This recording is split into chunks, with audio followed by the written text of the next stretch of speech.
the chair of our meetings, the Honorable Dr. Gail Rigobert, Parliamentarian and Minister for Education, Innovation, Gender Relations, and Sustainable Development from St. Lucia. Please, the chair is yours, the meeting is yours. Thank you so much for being here and leading us through this today. Thank you very kindly, Alicia. It's an honor. So good morning, colleagues, honored guests, and dignitaries. It is my privilege to welcome you to this online meeting in St. Lucia. I'm sorry I don't have the backdrop of beautiful oceans, lush trees, chirping birds. But nonetheless, I'm sure this meeting will be a very memorable one. I wish also to thank the technical staff for ensuring that we all equally connected and we can hear and see one another. And to our civil society representatives, thank you so much for joining us. The issue before us today is one that is very critical. Gender responsiveness, disaster resilience, and the COVID-19 crisis, all issues, concepts that are current, very critical. And that is why we have convened, because they create an urgent call for action. Action that is rooted in saving lives and livelihoods, whilst leaving no one behind, which is our collective commitment. Our very survival as small island states rests upon our ability to navigate these three dimensions: gender responsiveness, disaster resilience, and all within the context, of course, of sustainable development and assuring our own sustainable future. The focus on disaster, gender responsive planning and budgeting, the focus on disaster resilience have all made sense or nonsense of the buzzword Vision 2020. For COVID-19 has given the world a wake-up call. Not only has it shrank the world's population and brought every country on one agenda at the same time, it has also placed differential gender impacts of hazards in the spotlight and has brought a sharp focus and dimension to disaster resilience, which in hindsight should never have been a gap or on the back burner in the first instance. So today's session is timely.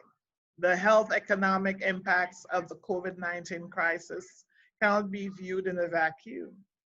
And these impacts play out differently for different groups of people, as with other disasters. So building resilience must focus on addressing, reducing, and if possible, eliminating altogether the inequalities that can deepen and create compounded issues for us.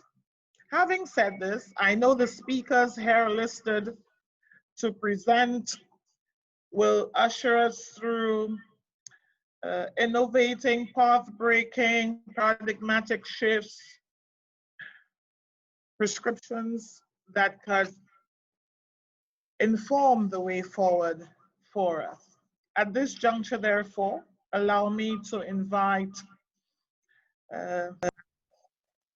Miss Tony, my colleague from Barbados, Miss Tony Broder, Head of Office at UN Women Multi-Country Office for the Caribbean, to deliver her remarks. Tony, over to you.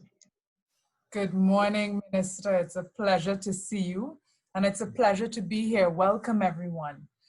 Director General of ParlAmericas, Alicia Todd, Speaker of the St. Lucia House of Assembly, the Honorable Speaker Andy Daniel, and host of the meeting with the Honorable Minister Dr. Gail Rigobert, Minister of Education, Innovation, Gender Relations, and Sustainable Development in St. Lucia.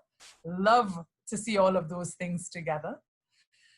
President of the Grenada Senate, Senator the Honorable Chester Humphrey, Vice President for the Caribbean of the ParlAmericas Parliamentary Network for Gender Equality, Parliamentarians, panelists, Distinguished participants, welcome and good morning. It is really with immense pleasure, but also in the face of the all-pervasive reality of the COVID-19 pandemic impacts within the 2020 hurricane season, that I'm speaking to you this morning and bringing greetings from the UN Women Multi-Country Office in the Caribbean. Taking into consideration all of the factors and experiences that make up who we are, the choices we make in our daily lives, which influence the way we work, how we manage any type of hazard impact, whether it be a hurricane or a global pandemic, this is the meaning of being gender transformative. Noting that we have had to and are continually being forced to quickly adjust to our new normal, we know that gender transformative disaster resilience is paramount to achieving sustainable development now more than ever. UN Women's Executive Director noted that the impact of COVID-19 has exerted unprecedented pressure on the structural weaknesses in our societies and economies. It has highlighted and heightened inequalities. Women's frontline roles as health workers in service industries and in the care economy have become more visible than ever before. And yet, they are not as appreciated as they need to be. We have also seen gender-based violence increasing at home, online, and in public spaces. And we ask all governments to ensure that the services women need at this time and beyond are declared essential services in every country. These are the words of the Executive Director of UN Women. This UN Women ParlAmericas Government of St. Lucia collaboration is another concrete step and commitment to addressing gender inequality issues and enhancing women's empowerment around the region as we continue to work towards tangible outcomes in achieving resilience. And I want to say, actually, the first UN Women ParlAmericas collaboration was in St. Lucia, I believe in 2015. And that's when we started work around violence in parliaments, violence against women in parliaments. So it's really great to see how we've continued to collaborate and grow. To this end, we know that it is impossible to be disaster resilient without thinking about how hazards impact our lives differently. We are not all the same. In fact, not all women are the same. As Audre Lorde said, it is not our differences.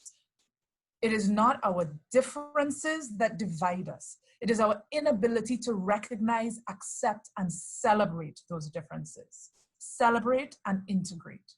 Integrating gender into humanitarian response and enhancing women's self-reliance and empowerment leads to better humanitarian outcomes. Planning, preparing, and mitigating against disasters, taking into account the lived realities of men, women, boys, and girls is gender transformative programming. For UN Women, like our sister agencies in the UN, such as UNDP and UNFPA, and our partners in this initiative, we have had to adapt our humanitarian response to manage the impact of COVID-19, taking into account the different but equally important needs of women and men, boys and girls. The good news is that adaptation for us is really figuring out a new way of working, which has made us more resilient. The content of our work has not changed that much because what we do is at the core of sustainable development and achieving the SDGs. Gender equality is a catalyst for our ability to do this. The fantastic thing is that a little goes a very long way in our region. But the truth is that we need more than a little. We need a lot to have a broader impact. Recently, UN Women reoriented project funds of only US $10,000 for Dominica Women's Farmers Project, because these farmers generally export their goods. And when COVID-19 hit, they did not know what to do with the glut that they had.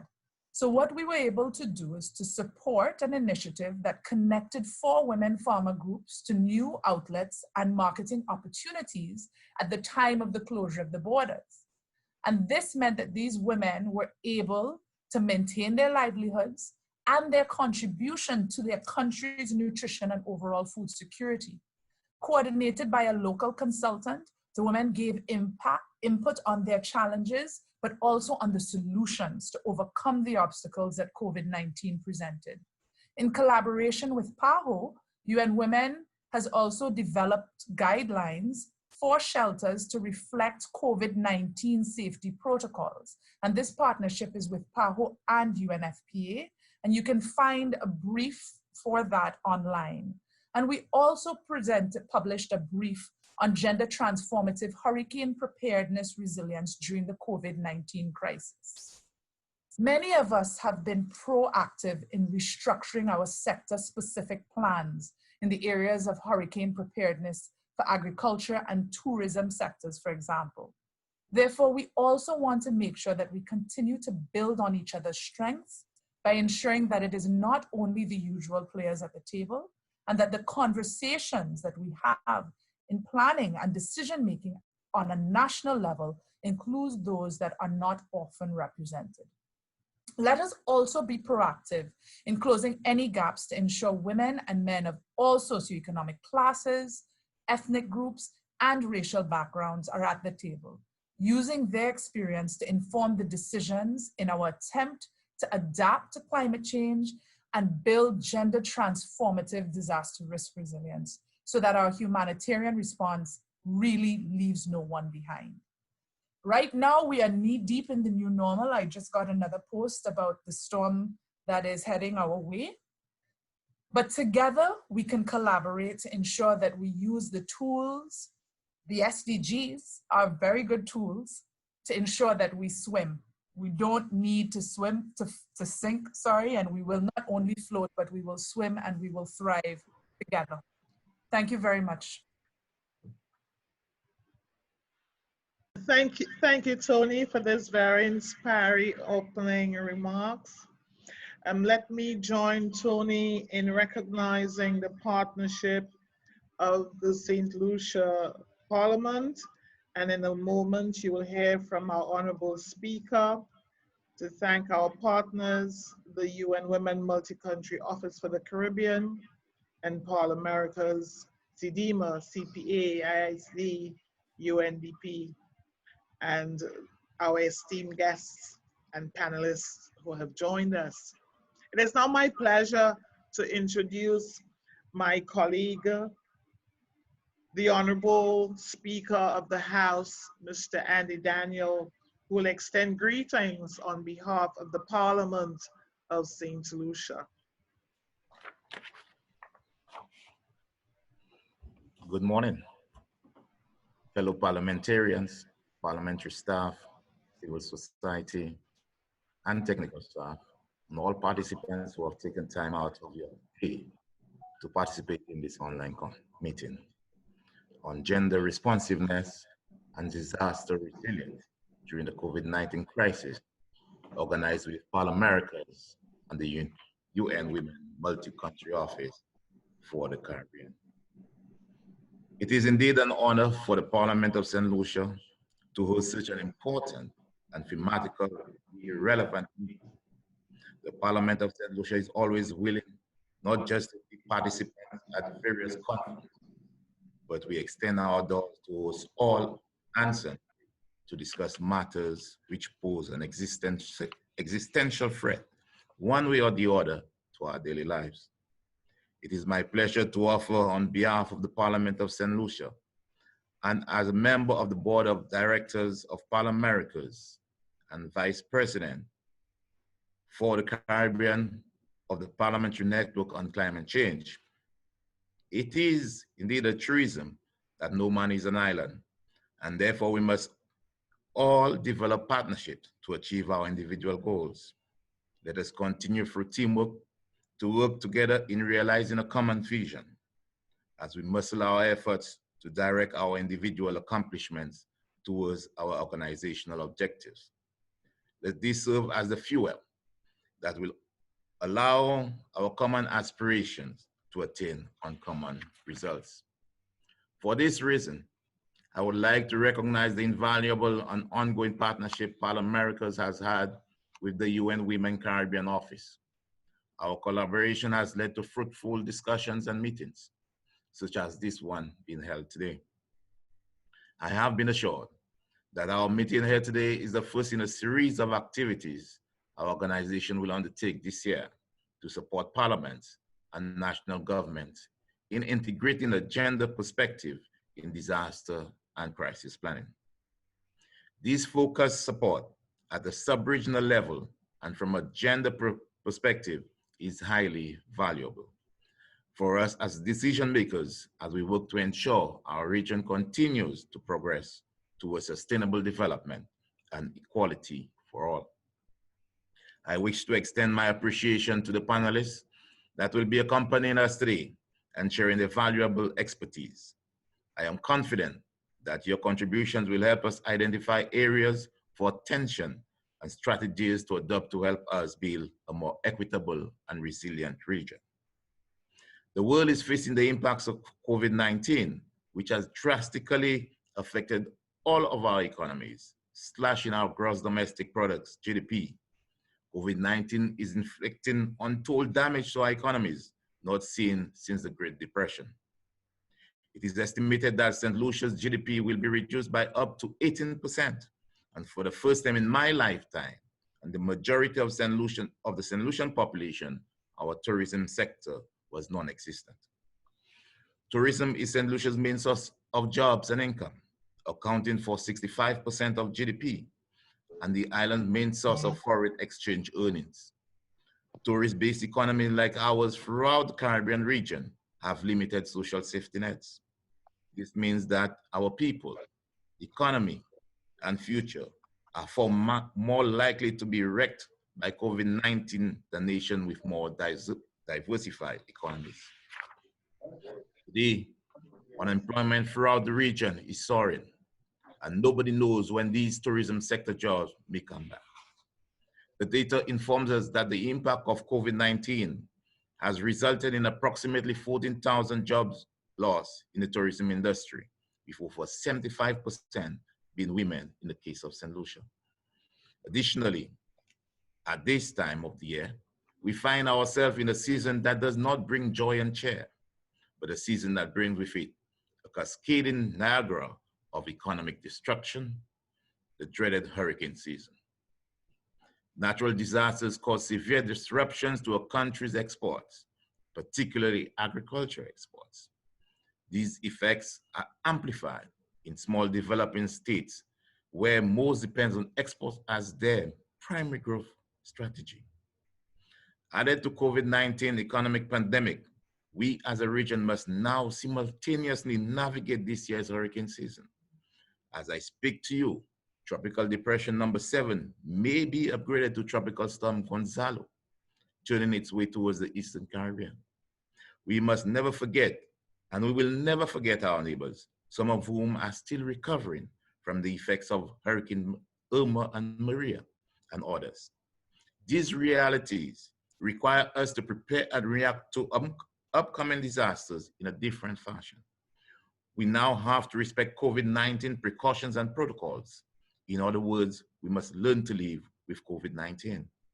And now for the period of June to November, the official hurricane season, we must, as we must do every year, work to protect our citizens from the dangers from these natural hazards that they may bring. Our policies must adapt and consider these new realities. It is important that as legislatures, we apply an inclusive governance lens in our work so that we are able to attend to this complex phenomenon in a holistic and coordinated fashion. As parliamentarians, those of us not sitting in the executive, we must ensure that we do not relegate our role to simply supporting the executive in getting majority votes, but we must ensure we advocate the policies that engender the change to the new realities we are facing. We must therefore be knowledgeable on the differentiated impacts these disasters, crisis, and climate change can have on our different groups of women, men, girls, and boys. So we understand how within the parliament, within our governments, within our societies, we can best respond to and accommodate these differentiated needs. In recent times, the Parliament of St. Lucia has approved borrowing for human capital resilience and to transform our digital platform. The likely effect this has on our economy is that COVID-19 has placed us in a situation of managing an economy of added deficits. In the COVID-19 environment, the fiscal space for maneuvering is tightening with rapid intensity.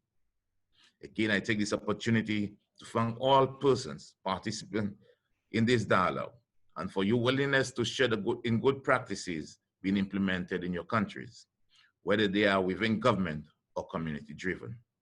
It is clear that we must all work collectively together, bringing together all of our political, gender, climate change, disaster management knowledge to devise solutions for us in the future. Thank you very much. Thank you, Mr. Speaker, for that. And I'm sure we will agree that he has echoed the sentiments of many of us here, but more specifically has presented the particular circumstance of St. Lucia. I would like to invite the technician to share with us the video from the member of the National Assembly of Ecuador and President of ParlAmericas, Elizabeth Cabezas.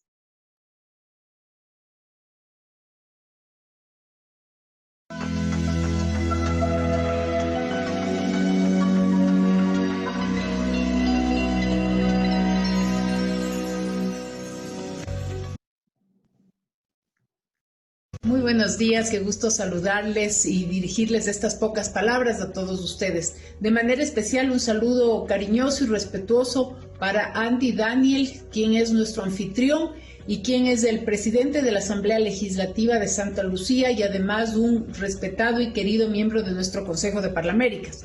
También saludar a la señora Toni Broadberg, quien es la representante de ONU en la zona del Caribe, y un saludo fraterno y una bienvenida cordial para todos los representantes y miembros tanto de la Red de Cambio Climático cuanto de la Red de Igualdad de Género.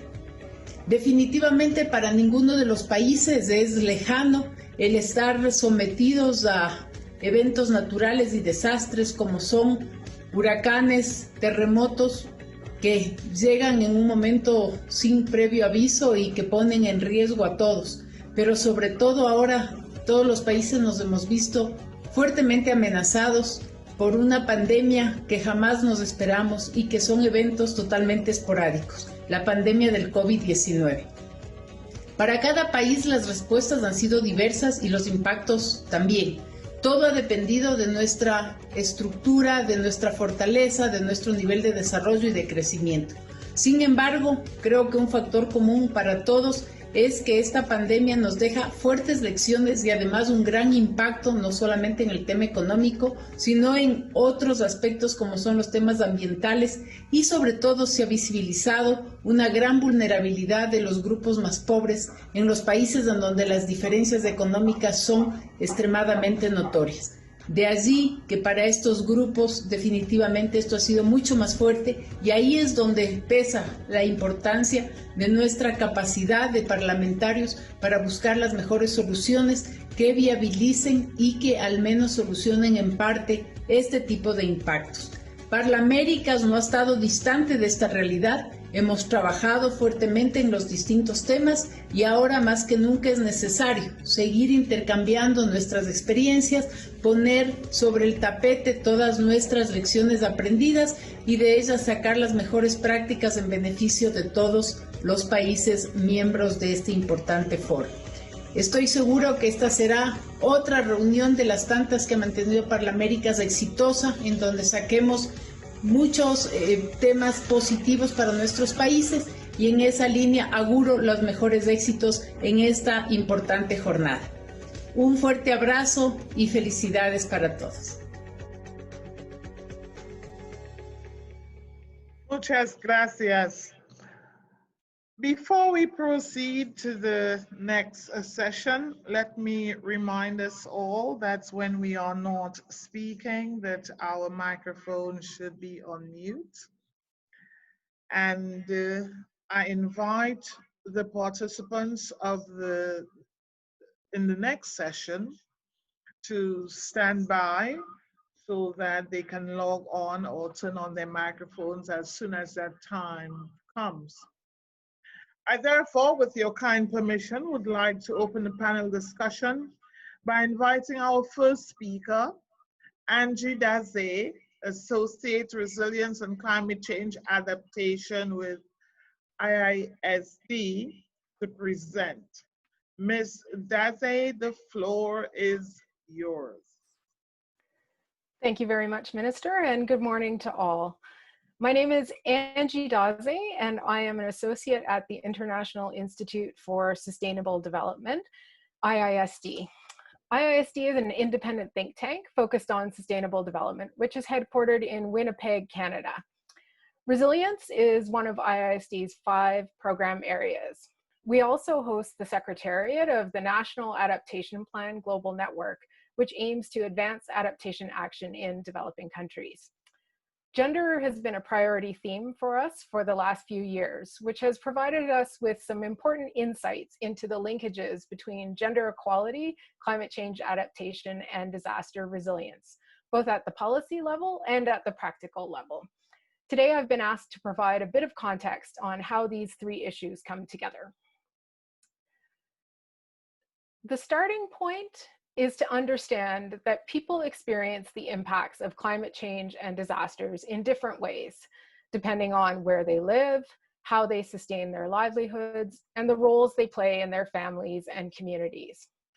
For example, a fisherman in a coastal village has a much different experience with a hurricane than a civil servant working in the capital. A commercial farmer is affected differently by sea level rise than a smallholder growing food crops for their family. A health worker is affected differently by COVID-19 than someone working in tourism. There are also socially determined differences. Gender interacts with other factors, including age, disability, ethnicity, and sexual orientation, to determine opportunities, access to services, and decision-making power. All of these factors influence how people are affected by climate change and disasters, as well as their ability to respond. And this makes some people much more vulnerable than others to the same risks. This means, for example, that a woman in a poor rural household is differently affected by recurrent drought than her husband. It also means that a man with a disability has a different experience than his able-bodied neighbors when a flood occurs. These differences matter when it comes to building resilience. And if they're not addressed and understood in efforts to manage climate and disaster risks, there is a risk that the people with the greatest need for resilience building will be left behind. So how do we ensure that investments in climate change adaptation and disaster risk management are targeted where they're needed most? What we need is a gender-responsive approach. Through our work with National Adaptation Plan processes, we've defined 3 key elements of what this looks like. The first is recognizing gender differences in needs and capacities for managing climate and disaster risks. So this is about identifying strategies that address the specific needs of people of different genders and social groups. The second element is about ensuring gender equitable participation and influence in planning and decision-making processes. Many of the people who are most vulnerable to climate and disaster risks are excluded or lack the power to influence actions taken in their community or country. Effective resilience building brings everyone to the table, recognizing the value of their knowledge and their potential as agents of change. Finally, the third element aims to ensure that investments in resilience don't inadvertently reinforce or exacerbate existing wealth and power structures. We need to ensure that these investments are equitable, providing opportunities and benefits for all people, particularly those who are currently marginalized. IISD has undertaken a range of activities on gender and climate change adaptation in the region, so I'll just highlight a couple here.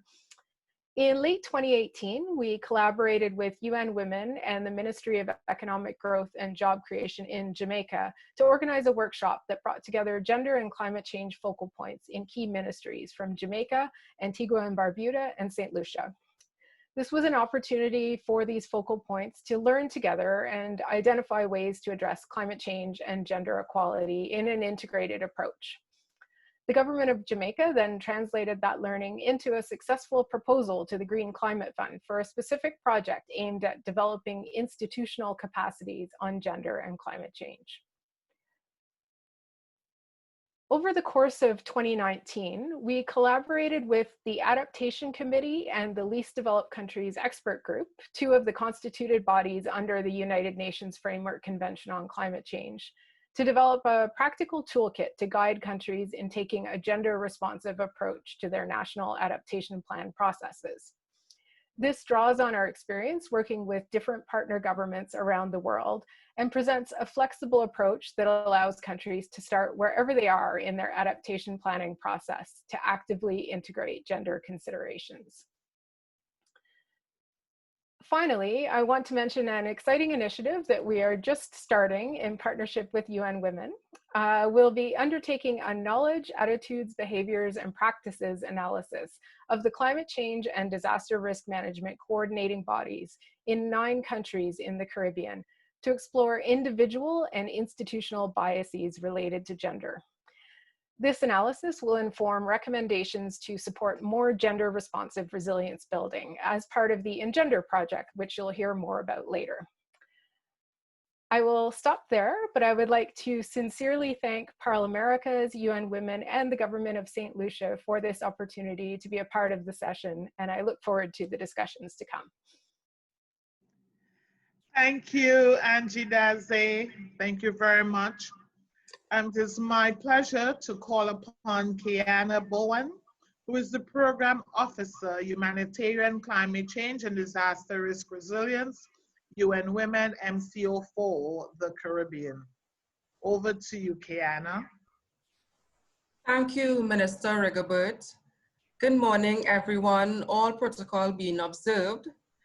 I am Kiana Bowen, Program Officer with responsibility for humanitarian efforts, climate change, and disaster risk resilience at the UN Women Multi-Country Office in the Caribbean.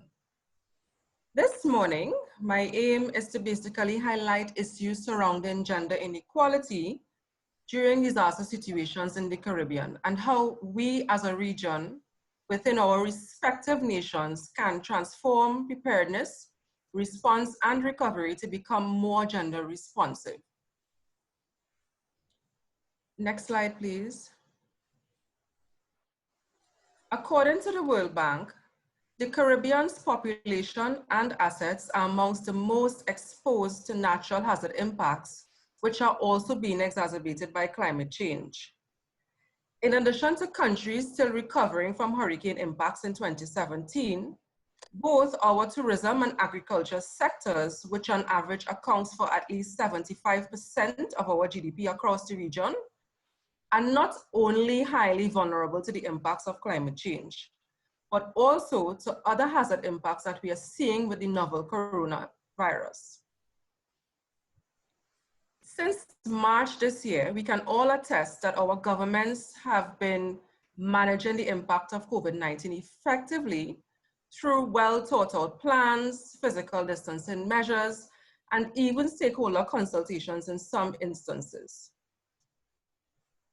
However, disaster risk resilience cannot remain business as usual.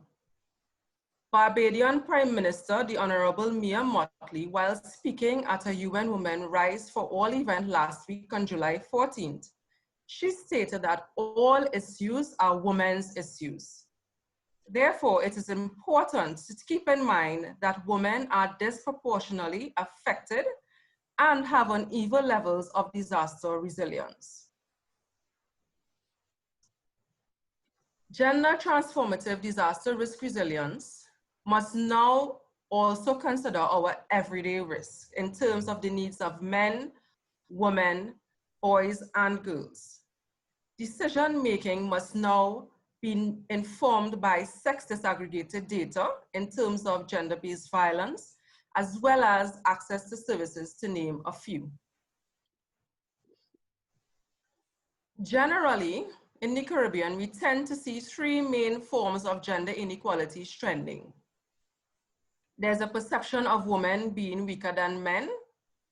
Women tend to be caregivers and may not be able to resume work immediately after hazard impact, as well as we may be seeing less women in decision-making positions. In June, we surveyed approximately 60 technical specialists from 9 Caribbean countries under a training component of the Engender project. The Engender project is being funded by Global Affairs Canada and UK DFID, and my colleague of the UNDP will share more on Engender soon. But interestingly, the majority of persons highlighted that competing priorities were their main cause for not being able to adopt a gender-responsive approach. As my colleague Angie mentioned before, as part of Engender, UN Women, we plan to focus on a study on the knowledge, attitudes, perceptions, and behaviors to determine how best we can overcome these gender inequalities. However, despite this sector, we must keep in mind that gender transformative disaster risk resilience, as Speaker Andy Daniel just mentioned, does not only require parliamentarians and decision makers to vie for votes, but more it's centered around engendering disaster resilience policy decisions, which in fact also requires gender responsive budgeting across all sectors. Because once it's not budgeted, it does not get done. So first of all, allow me to explain the importance of sex disaggregated data. Everything we do can be attributed to data. Therefore, we must, as best as possible, ensure that that data is sex disaggregated. It must be analyzed properly, because sometimes we may look at data initially and it might say one thing to you. But when you do a proper analysis, you recognize after that the data is telling you something else.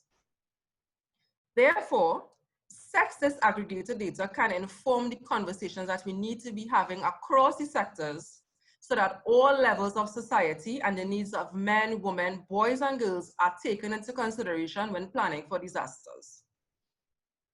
Women in leadership is also very critical. Not only does quality matter, but quantity as well. We need to have critical persons at the table, so we are thinking about everybody. We at the multi-country office, we are happy to see that the national gender machineries across the region are on board and very much part of national plan development, not only because they're run by women, but because they're also run by men who understand what is required for a gender-responsive agenda. Let us also take a critical look at prevention of violence and protection. This is important because statistics on gender-based violence are important as more women are vulnerable to intimate and sexual violence than men are. This is something that you have to be thinking about after the aftermath of any hazard impact. In some cases, due to these stay-at-home restrictions brought by COVID-19, we have seen some communities where there have been a rise in violence against women and children. Therefore, that is important.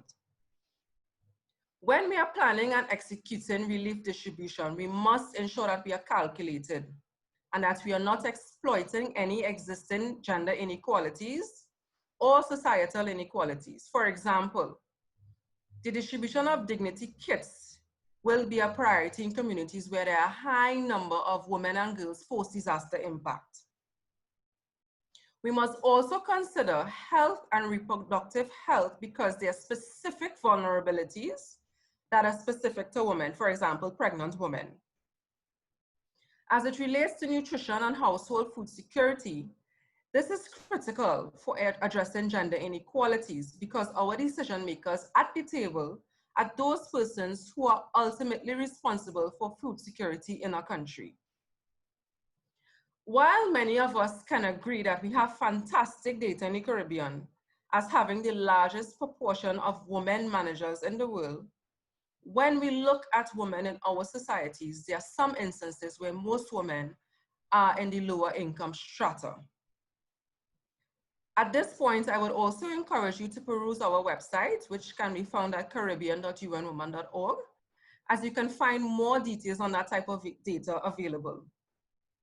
So when we are looking at skills training, we are really asking questions as to how we are ensuring that both men and women are in positions that could promote disaster resilience, how many men and women are in first responder roles, and how many women and men work in sectors that are highly vulnerable to shocks. For example, if the majority of women are working in the tourism sector and they are first to be let off after hazard impact, what does this mean for their ability to generate income and the need of the state to look at retraining on skills training? These are the things we have to be thinking about. Next slide, please. This table allows us to see that 5 out of 8 selected countries within the Caribbean region, that women cases of COVID-19 have superseded men cases. This type of data can inform policy decisions because now we can ask the question of whether it is a case of women are more exposed within the COVID-19 environment, or is it a case where their immune systems are weaker than men's? At this point, I want to emphasize the need of becoming gender transformative, not only in adapting to our new normal within the COVID-19 environment, but also in respect to our hurricane preparedness efforts, as we have now seen Tropical Storm Gonzalo formed in the Atlantic. In our communities, we must ensure that our domestic violence shelters, for example, are not only physically strong to withstand strong winds, high winds, and heavy rains, but also they have the capacity to provide personal protective equipment for their shelterees in the form of cloth masks, for example. Next slide, please.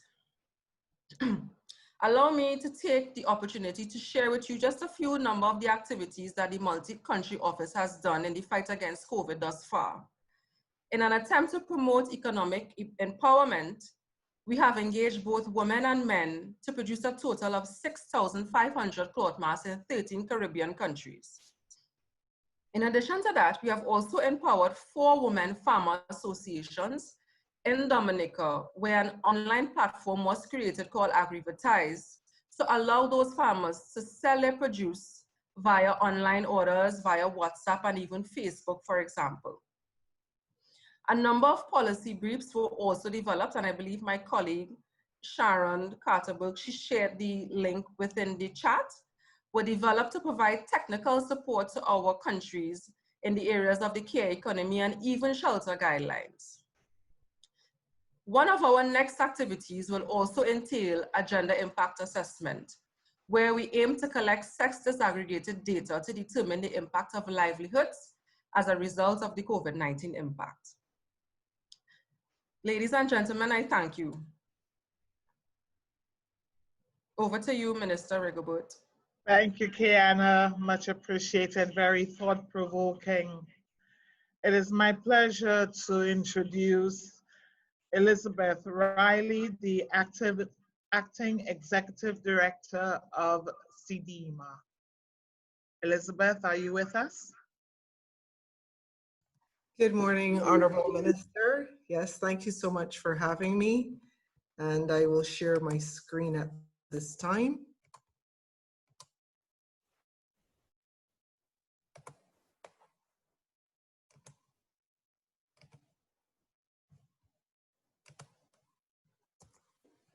Okay, thank you very much, Honorable Minister, and good morning to everyone, Honorable Ministers, members of Parliament. And apologies for dropping into the meeting a little bit late, but I'm happy to be here nonetheless. So this morning, in about 10 to 15 minutes or so, I want to share some observations with you related to hazards, the hurricane season, and COVID-19, and to raise I think some broad issues related to the interactions between these three items, but also to point to some specific matters which are gender related. So in the presentation, I will just say a little bit about CEDIMA to introduce you to the organization, to talk a little bit about the hazards landscape, the frameworks within which we operate and which guide our work on disaster risk management, and how gender interfaces with respect to these strategic documents. And then I want to zero in specifically on COVID-19 and the hurricane season 2020. As you've probably heard, we just had Tropical Storm Gonzalo forming this morning. That was announced just about 10 minutes to 9 or so this morning. And finally, a few thoughts on the way forward. So the Caribbean Disaster Emergency Management Agency, CEDIMA, as you may know, it's an agency of the Caribbean community. We have a broad geographical remit, as is shown by the yellow shadings on the map on the right-hand side of the screen. So what is important about this map is diversity. And what you would recognize is that we have continental states, we have single island states and multi-island territories as well. And each of them brings their own level of complexity in terms of the hazards that are faced, the hazards that are prioritized, and therefore actions that are required with treating each of those hazards. We have a fairly broad remit as per the agreement established in CEDIMA. So we support countries in mobilizing and coordinating disaster relief. We lobby and advocate for the mitigation or reduction in the consequences of disasters. We have an important function as an information clearinghouse where we provide information on hazards and hazard impacts in the case of emergency events. And in non-emergency times, we have a repository of information on broad disaster risk issues via the CEDIMA website. We also work with a diversity of partners in encouraging disaster loss reduction, and we partner through MOUs for cooperative arrangements and mechanisms. And of course, we support our states in maintaining their own critical levels of disaster risk capabilities, principally through training at our regional training center. So we mentioned the diverse hazards, and you get a snapshot here on screen. And in quick summary, the hazards fall into different categories. So you can have your hydrometeorological, which are related to drought, severe weather, cyclonic activity, including tropical storms and hurricanes, as well as floods. Or you can also have your seismic related hazards, which are earthquake, volcano related. And there's also hazards on the technological side, as you can see at the bottom of the screen, where we have oil spills, for example. And of course, when we're discussing COVID-19, that is a health-related hazard, and I'll come back to that a little bit further in the presentation. So in addition to the hydrometeorological events that we face in the region currently, we're also experiencing global climate change, and you're probably well familiar with some of the implications. The quick synopsis of this slide is that climate change is already happening. That has been confirmed by our climate scientists, and therefore the types of extremes that we're seeing with hydrometeorological hazards, both on the side of water deficits, as in drought, and water excess, as in floods, are expected to become more intense over time. We are also well aware of the economic impacts of the systems in our region, and this is a snapshot of the impacts of damage and losses for Irma and Maria from 2017. I also wanted to mention very quickly some of the trends that we're observing from the disaster management lens. One is that many of the systems that we're seeing now are record-breaking. We saw this with respect to Irma in 2017 and also Dorian in 2019. And we're seeing some unusual situations with some of these systems in terms of the speed of intensification. Also important is the role of the antecedent conditions, and by this I mean if, for example, we have extreme rainfall events, which are immediately preceded by drought, we tend to see exacerbation of certain hazards such as the landslides, and we saw that in Tropical Storm Erica in Dominica in 2015.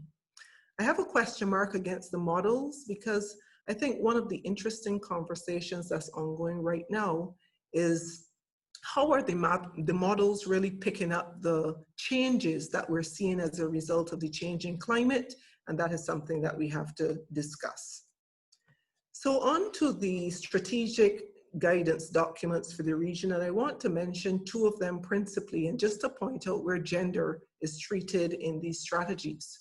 So since 2001, CDEMA has been working under the umbrella of what we call our Comprehensive Disaster Management Strategy, or CDM.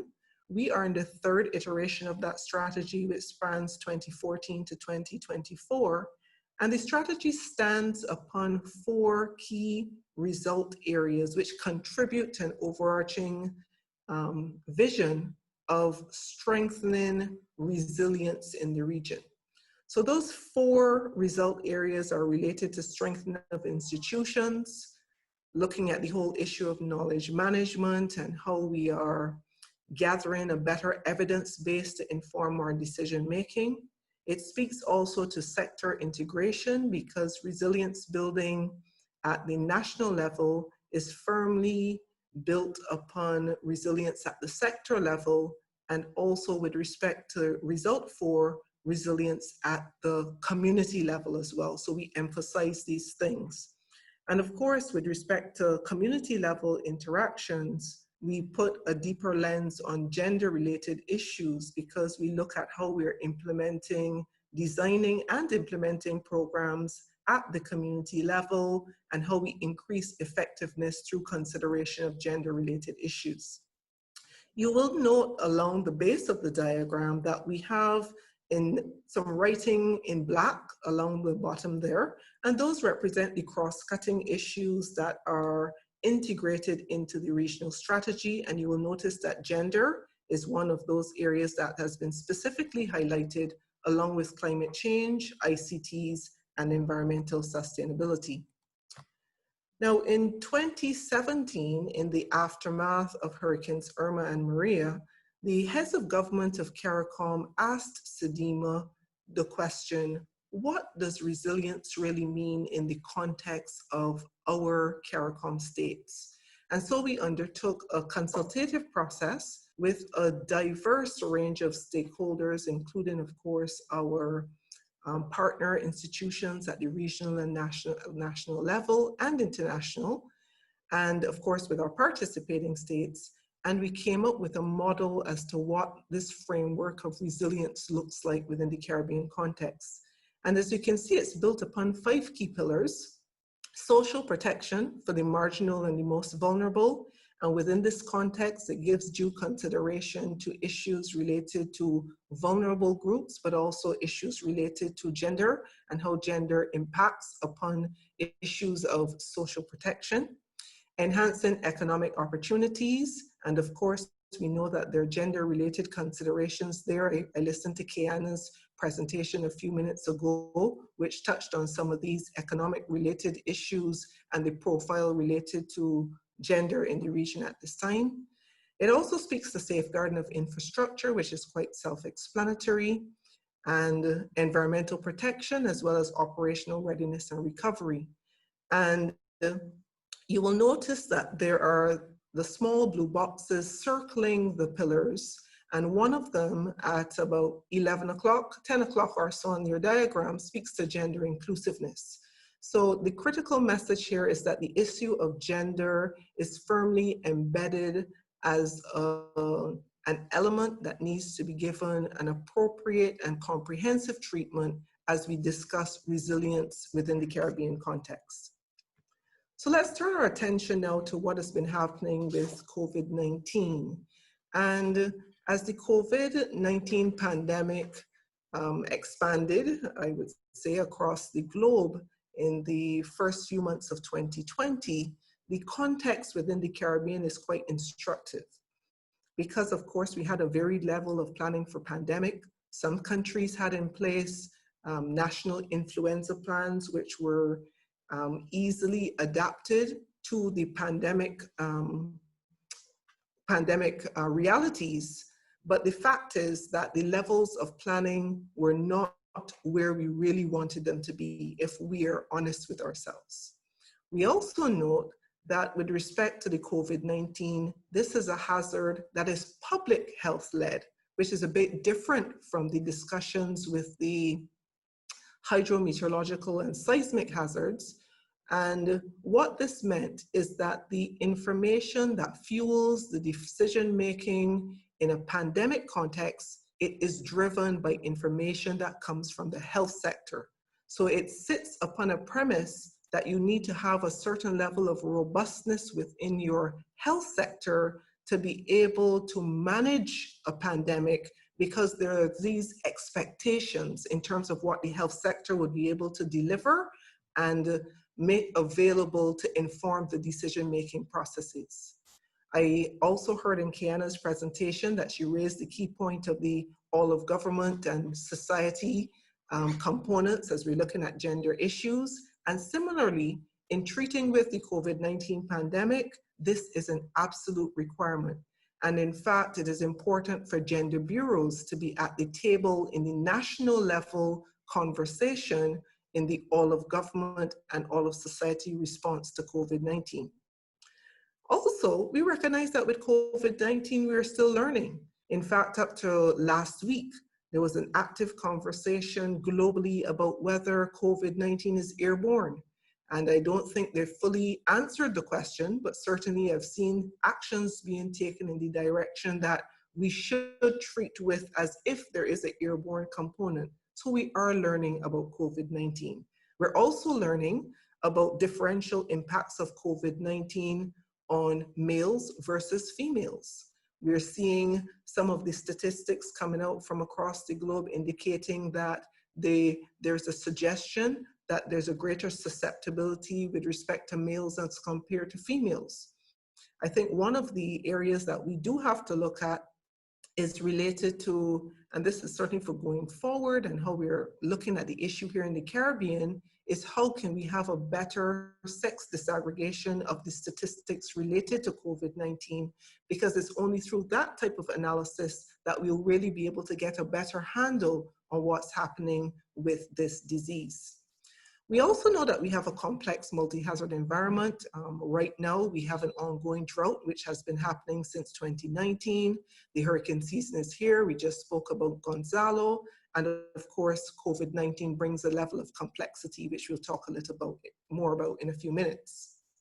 I think one of the very important features of the COVID-19 within the Caribbean context has been the posture of regional solidarity, which has been led very ably by another one of our outstanding females in the region, the Honorable Mia Amor-Motley, who of course was the chairperson of CARICOM for the first 6 months of 2020. And I think that has been very instructive in terms of how the region has responded, and responded with a posture of regional solidarity in terms of how we're treating with the COVID issue. And I really want to emphasize this point, because the way that the region is going to be able to cope, has coped with and continues to cope with COVID-19 is based upon our collective strength. And I think that has been one of the absolute positives that has been demonstrated, and certainly the spirit of the revised Treaty of Chaguaramas, to me, has really come to the fore in how we have responded to the COVID-19 over the past 6 months. I also want to touch on this whole issue of the economic impact and livelihood implications, and perhaps this was treated more comprehensively before I joined the meeting, of COVID-19. And of course, you know, there has been significant disruption in terms of the economic landscape of the Caribbean, largely because of our heavy dependence on the tourism sector. And we know, for example, that the percentage contribution of GDP to GDP by the tourism sector varies across the CARICOM states. In Bahamas, for example, direct contributions to GDP is around 19%, whereas if you look at the total contribution to GDP, it can go as high as 48%. And then there are various percentages along the spectrum as you look at the various states. And also very importantly is this livelihood implication, because when we drill down from that macro level, one of the things that we're seeing, of course, is the increase in the percentage of persons who are now out of work. And I heard the Honorable Mayor Motley raise a statistic a few days ago, or last week I think it was, related to the workforce in Barbados. And she indicated that at this time, approximately 1/3 of the workforce in Barbados is unemployed. Now, I think what is also going to be a natural sort of understanding from those type of statistics is that what we're going to see is that there has been a change in that profile of the persons within our society. We have a higher percentage of persons now falling into that vulnerable or marginal category. And I think it will be instructive for us to have some significant analysis of the data, particularly sex disaggregation of the data, in terms of how we may see, if there are differences in terms of how males versus females have been impacted by the unemployment and also underemployment, which has now been generated by COVID-19. So I think that would be an interesting discussion. Also of importance is this whole issue of the informal sector, because we would anticipate that whereas there are social safety nets to treat with persons who are in the formal sector and contributing to social security schemes, this will not necessarily fully extend to those in the informal sector. So I think all of these are areas that we do have to probe to get a better understanding of what is happening. Now, I put together some curves here. These are COVID-19 growth curves. These are actually dated from the 12th of July, which is 10 days ago. I was trying to get the updated information for you, but I couldn't access it. It's information that's being put together on a daily basis by Professor Hambleton at the University of the West Indies through the George Allen Chronic Disease Research Center. And they've been doing some brilliant work in tracking what has been happening with COVID across the 20 CARICOM states. That's the full members as well as the associate members, as you will see on screen. So there are just a couple of things I want to point out here. By way of a general statement, and I think I heard Kiana mention this when I logged in. One is that overall our CARICOM states has been handling the pandemic extremely well. There were good early decisions taken to lock down, to undertake transmission reduction measures, and the leadership in the region did what they had to do to ensure we were safeguarding our populations. What we did note though, in 2 states in particular, and you can see it here, particularly in the case of Haiti, and also with respect to Suriname, is that we continue to have increases in numbers within those states. We're noticing in both states that the speed of the increases has been diminishing. As you can see here, you're getting a certain slowing, which is good news. But what is also emerging, and this was 10 days ago, so today's picture will probably give a little bit more insight, is that we are seeing features like this. If you look at Antigua and Barbuda, and if you look at what's happening here with respect to the Turks and Caicos Islands down here, and this is linked principally to the reopening of borders, which has been a part of the discussion, repatriations. And so we are seeing upticks in the numbers now, and we need to monitor that. So hurricane season 2020, as you know, above average, and we know Colorado State University is suggesting 20 named storms, 9 of which will become hurricanes and 4 major hurricanes. And this is resulting in a very complex landscape for us. In terms of our operational scenarios, based on what we're seeing, we do have to plan for the catastrophic. And we do realize that because of the health protocols that are required for COVID-19, there is the potential for undermining the principles of the regional response mechanism, which are based on horizontal cooperation. We in the Caribbean, we assist each other. We also know that traditional support may not be forthcoming due to domestic priorities of a number of our partner institutions, and therefore we're emphasizing a message of self-sufficiency at the national level, which is going to be bolstered by CARICOM support. So what are the things that we're doing that's different? Well, we've modified our operational plans at the regional as well as national level, expanded ICT integration because we recognize there may be constraints to where we may be able to go on the ground if there are COVID-19 hotspots and we don't want to put our responders in danger. So we're looking at the use of drones, also expanded satellite imagery in 2020 to support us. We've been undertaking exercises which have been looking at hurricane scenarios, but of course taking into consideration the added COVID-19 context. We have enhanced our suite of guidelines, including shelter management, and I'll come back to shelters in a minute because we did look at some specific gender-related issues with respect to the shelters. On the governance side, we have expanded our regional response mechanism. I'll show you that on the next slide, and also touch a little bit on the Integrated Regional Logistics Hub, which we formed recently here in Barbados. So on the multi-sectoral coordination front, I mentioned to you our regional response mechanism, which has been in existence since the 1990s. We have modified that governance arrangement for COVID-19 with the establishment of a special cell, which looks at the health aspects of the coordination for COVID-19. And this cell is actually driving all the work that is done through our Regional Coordination Center, signified here by the RCC. So we have key agencies here, for example, CARFA, our Public Health Agency, Pan American Health Organization, OECS Commission is also there, as well as UWI. We are also working on the humanitarian logistics supply chain. As you know, many of our countries have had challenges with access to essential medical devices and supplies. And in keeping with the commitment of the heads of government to regional solidarity, there are protocols that have been articulated for consolidated purchases of medical devices and supplies. And SEDIMA has been asked to support on the logistics front. And we set up a hub here in Barbados. And many of your countries will be receiving in short order medical devices and supplies which have been procured by or donated by various organizations. And in fact, the reason I was late this morning is that we had to facilitate a handover of some items procured by the CDB, which will be coming out to many of your states.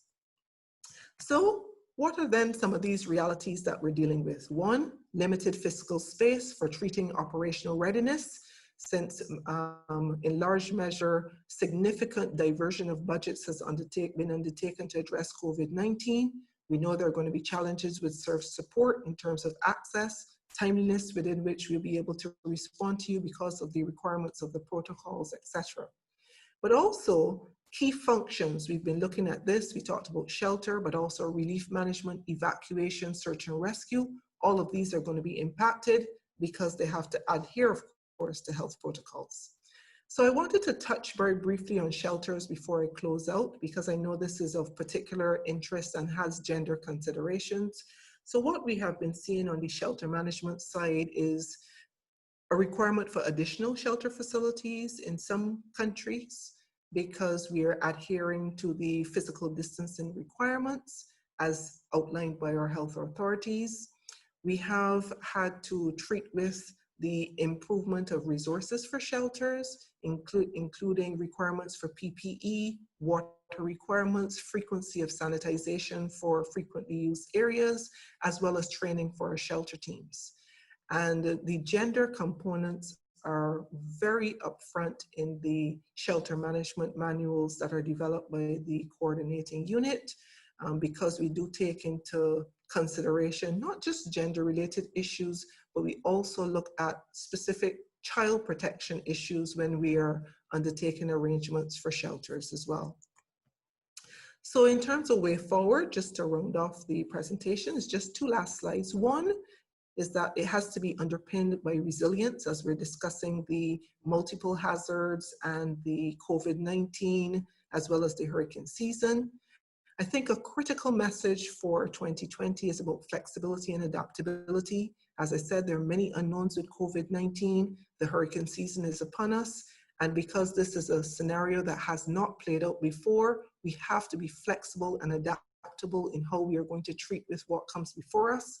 Yes, we have plans, but plans are a guide, and we have to be able to shift and adjust as necessary. Regional solidarity and partnerships, I think, are going to be key. And also, with respect to the diversity of our states, it demands also diverse responses from us, and this is what we're managing at the coordinating unit side. We're also seeing that acceleration of some of the features of the changing humanitarian landscape, where the importance of regional institutions continues to grow, and there are opportunities for ICT. I also wanted to touch on this whole issue of vulnerable groups, gender and psychosocial considerations, because we're building these very concretely into guidance documents and our approaches from the coordinating unit now.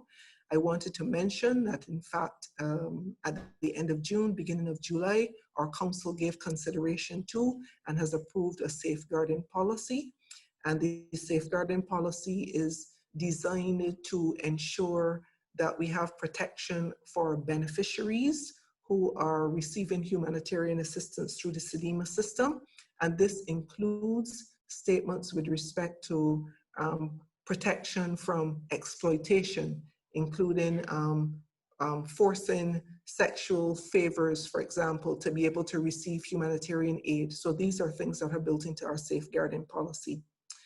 And since I'm speaking to a parliamentary group, I think it's important that this whole message of continuity of government and safety of the leadership, it must remain a top priority. In the Caribbean, we do not have extensive human resources, and our human resources are one of our best features and also resources in the region, and we have to safeguard our leadership. And I want to reiterate that point and to encourage parliamentary leaders not to take unnecessary risk within the context of COVID-19 in particular. And finally, I want to make the plug for us to see COVID-19 as an opportunity for change. I think this is as challenging as the situation it presents, it also affords us a space to be able to integrate a lot of the critical areas that perhaps we have talked about before, including how we put gender-related issues at the forefront of our resilience conversations, and certainly this is an opportunity for doing so. So thanks very much for the opportunity to contribute, and I'm certainly online to take any questions when we go to the panel. Thank you, Madam Chair. Thank you, Ms. Riley. And in keeping with the theme, differences between hazard types and national response methods, it is therefore my distinct pleasure to invite Jack Hardcastle, who is the Programs Assistant, Commonwealth Parliamentary Association. He will be followed by the Honorable Speaker from St. Lucia, Andy Daniel, and you will not hear my voice between those two presentations. So one will move very seamlessly into the next. Over to you. Thank you, Minister Rigobert, and thank you, Mr. Speaker, ParlAmericas, UN Women, for having me today. I'll try my best to keep the time as well. I've got a timer next to me, so that shouldn't be an issue. My name is Jack Hardcastle. I work at the Commonwealth Parliamentary Association Secretariat. I'm also the author of our recent publication, the CPA Parliamentarians Toolkit on climate change and small states, which I just wanted to give a brief introduction on for the next few minutes on the toolkit specifically. As you'll notice from the title of the toolkit, it is focused primarily and specifically on climate change, but I do hope that some of the themes and messages from the toolkit can also be beneficial to today's discussions, particularly as it relates to gender considerations and post-COVID economic recovery. So the toolkit came as a result really of the work within our small branches network within the CPA. which is a network which brings together and supports our smaller Commonwealth legislatures, and which by extension also includes many of those territories commonly labelled Small Island Developing States, or SIDS for short. SIDS face particularly unique challenges when it comes to both climate change and sustainable development.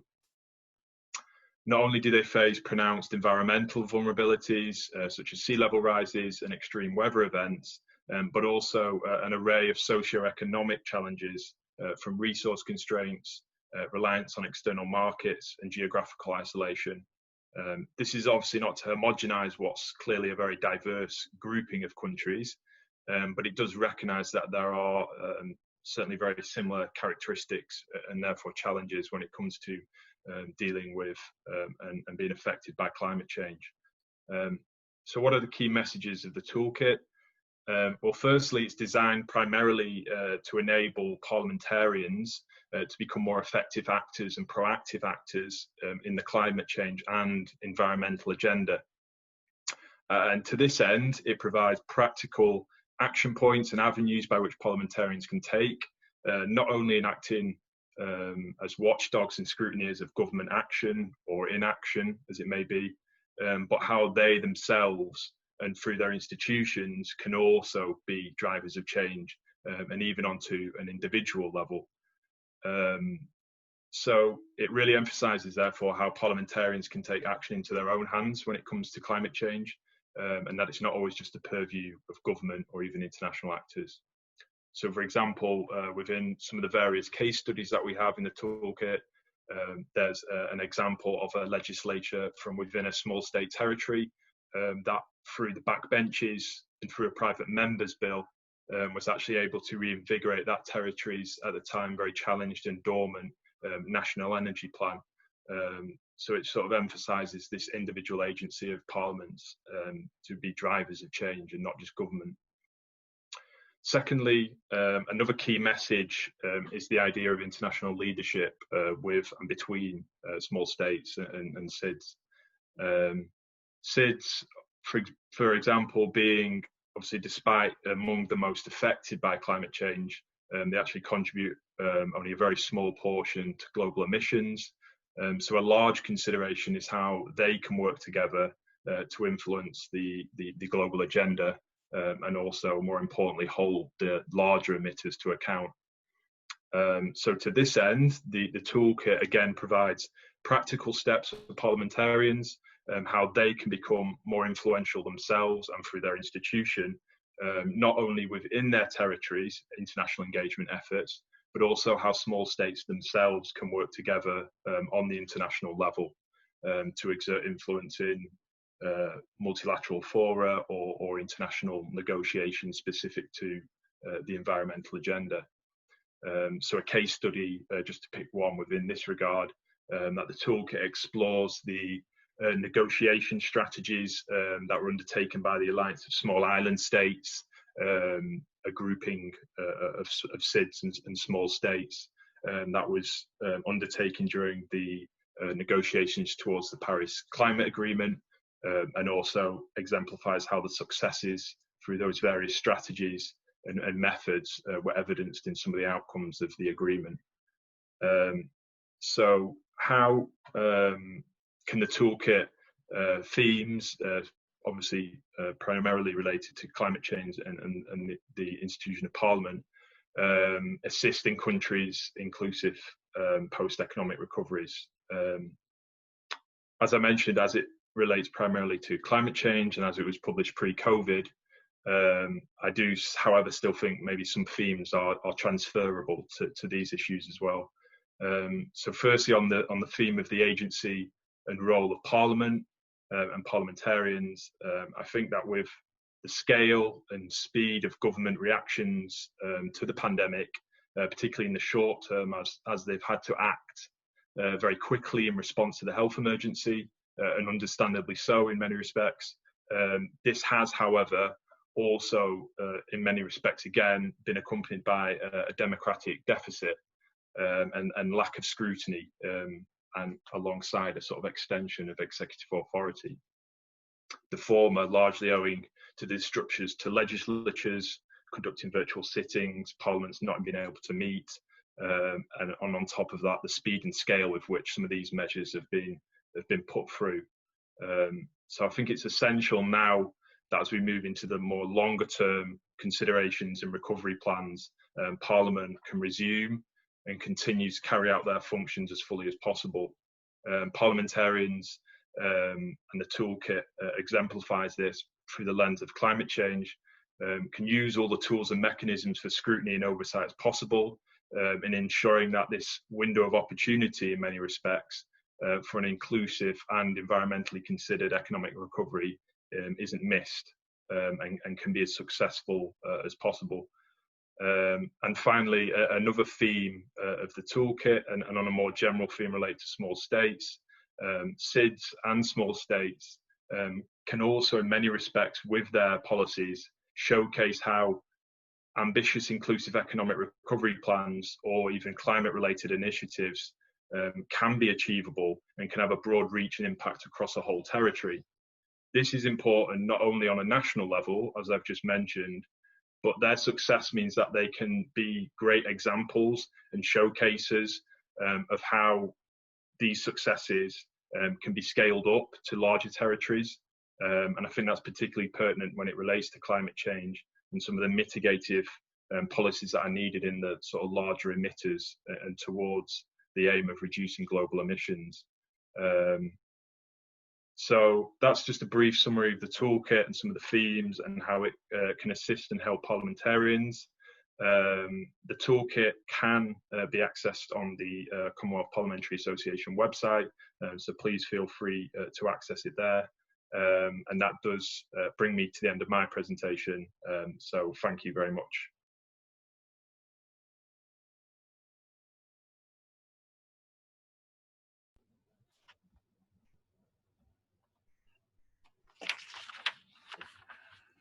Thank you very much. Let me say thank you to the presenters thus far for a very informative presentation. Let me take this opportunity to bring to your attention some publications that ParlAmericas has developed in relation to the topics we've been discussing. As part of the ParlAmericas work during COVID-19, we have recently launched a publication in collaboration with Directorio Legislativo titled COVID-19, an analysis of the legislative agenda and the centering of gender equality in legislative responses. This publication provides an overview of the legislative agendas of parliaments from across Latin America and the Caribbean during the pandemic, with special attention to social issues. It also presents good practices that Parliament and individual parliamentarians can adopt to promote gender equality by building on and strengthening the different adaptation strategies that parliaments are currently employing in the region to continue their functioning. The publication exhibits how the COVID-19 crisis has heightened consequences on women, leading to higher risk of infection, loss of income, and disproportionate burdens of care and domestic work. These are all examples of impacts that we must consider when we examine how we will respond to the crisis from our roles of representation, oversight, lawmaking, and budgeting. We must also consider how these additional burdens on women will affect their capacity to prepare and respond to natural hazards and potential disasters. We must prepare with all this in mind so we can effectively respond to the risk of our region and ensure that no one truly gets left behind. Another publication, relevant publication, is one that we have launched last year, the Parliamentary Protocol for Disaster Risk Reduction and Climate Change Adaptation, developed in collaboration with the Latin America and Caribbean Regional Office for the United Nations Office for Disaster Risk Reduction. The protocol seeks to support the legislative branch's contributions to the implementation of the Sendai Framework for Disaster Risk Reduction, which is an international agreement adopted in 2015 with actions to protect development gains from the risk of disasters and provide tools for parliaments to use in helping to strengthen resilience and adaptive capacity to climate change. The document is organized around the 4 priorities of the Sendai framework and is presented as a set of actions that parliamentarians can take to incorporate disaster risk reduction into legislative measures, reduce existing disaster risks, and prevent the emergence of new risks. A gender perspective has also been mainstreamed throughout the suggested actions, ensuring that all action that is taken considers and values the role of women as well as other vulnerable populations. It is critical that we prioritize a green and sustainable economic recovery. In order for our response to be truly sustainable, it needs to consider disaster risks we face, including climate change, as well as ensure that ending inequalities is at the forefront of our concerns. Both of these practical tools for the parliamentarians can be found in the publication section of the ParlAmericas website. The respective links for each of these publications can also be found in the chat of this meeting and will be circulated in our post-meeting email. Thank you very much. And thank you, Mr. Speaker. I would want to encourage colleagues to peruse the publications reference. Sounds like a very rich list of documents that I am sure will serve us well in our respective capacities. It is my pleasure to invite Massimiliano Tosi, the Engender Project Manager, United Nations Development Program, and allow me to abuse the privilege of the chair and to express my profound thanks for the work that you do not only in the region, but here in St. Lucia as well. Over to you, Tosi. Thank you very much, Honorable Minister. May I just ask whether the audience can see the PowerPoint fine? Yes, we can. Yes, we can. Great, thank you very much. The protocol being established and on behalf of the UNDP Office for Barbados and the Eastern Caribbean, I would like to thank the organizers, ParlAmericas, our partner UN Women, and the Parliament of St. Lucia that is hosting and chairing this virtual meeting to facilitate today's discussion about ways to integrate gender equality into disaster risk management, disaster preparedness, and climate change adaptation in the Caribbean region. In thanking you all for the invitation made to the Engender initiative, I also don't want to miss this opportunity to congratulate all the members of our distinguished audience today for their participation, but also for their commitment to the topics that are being discussed here today.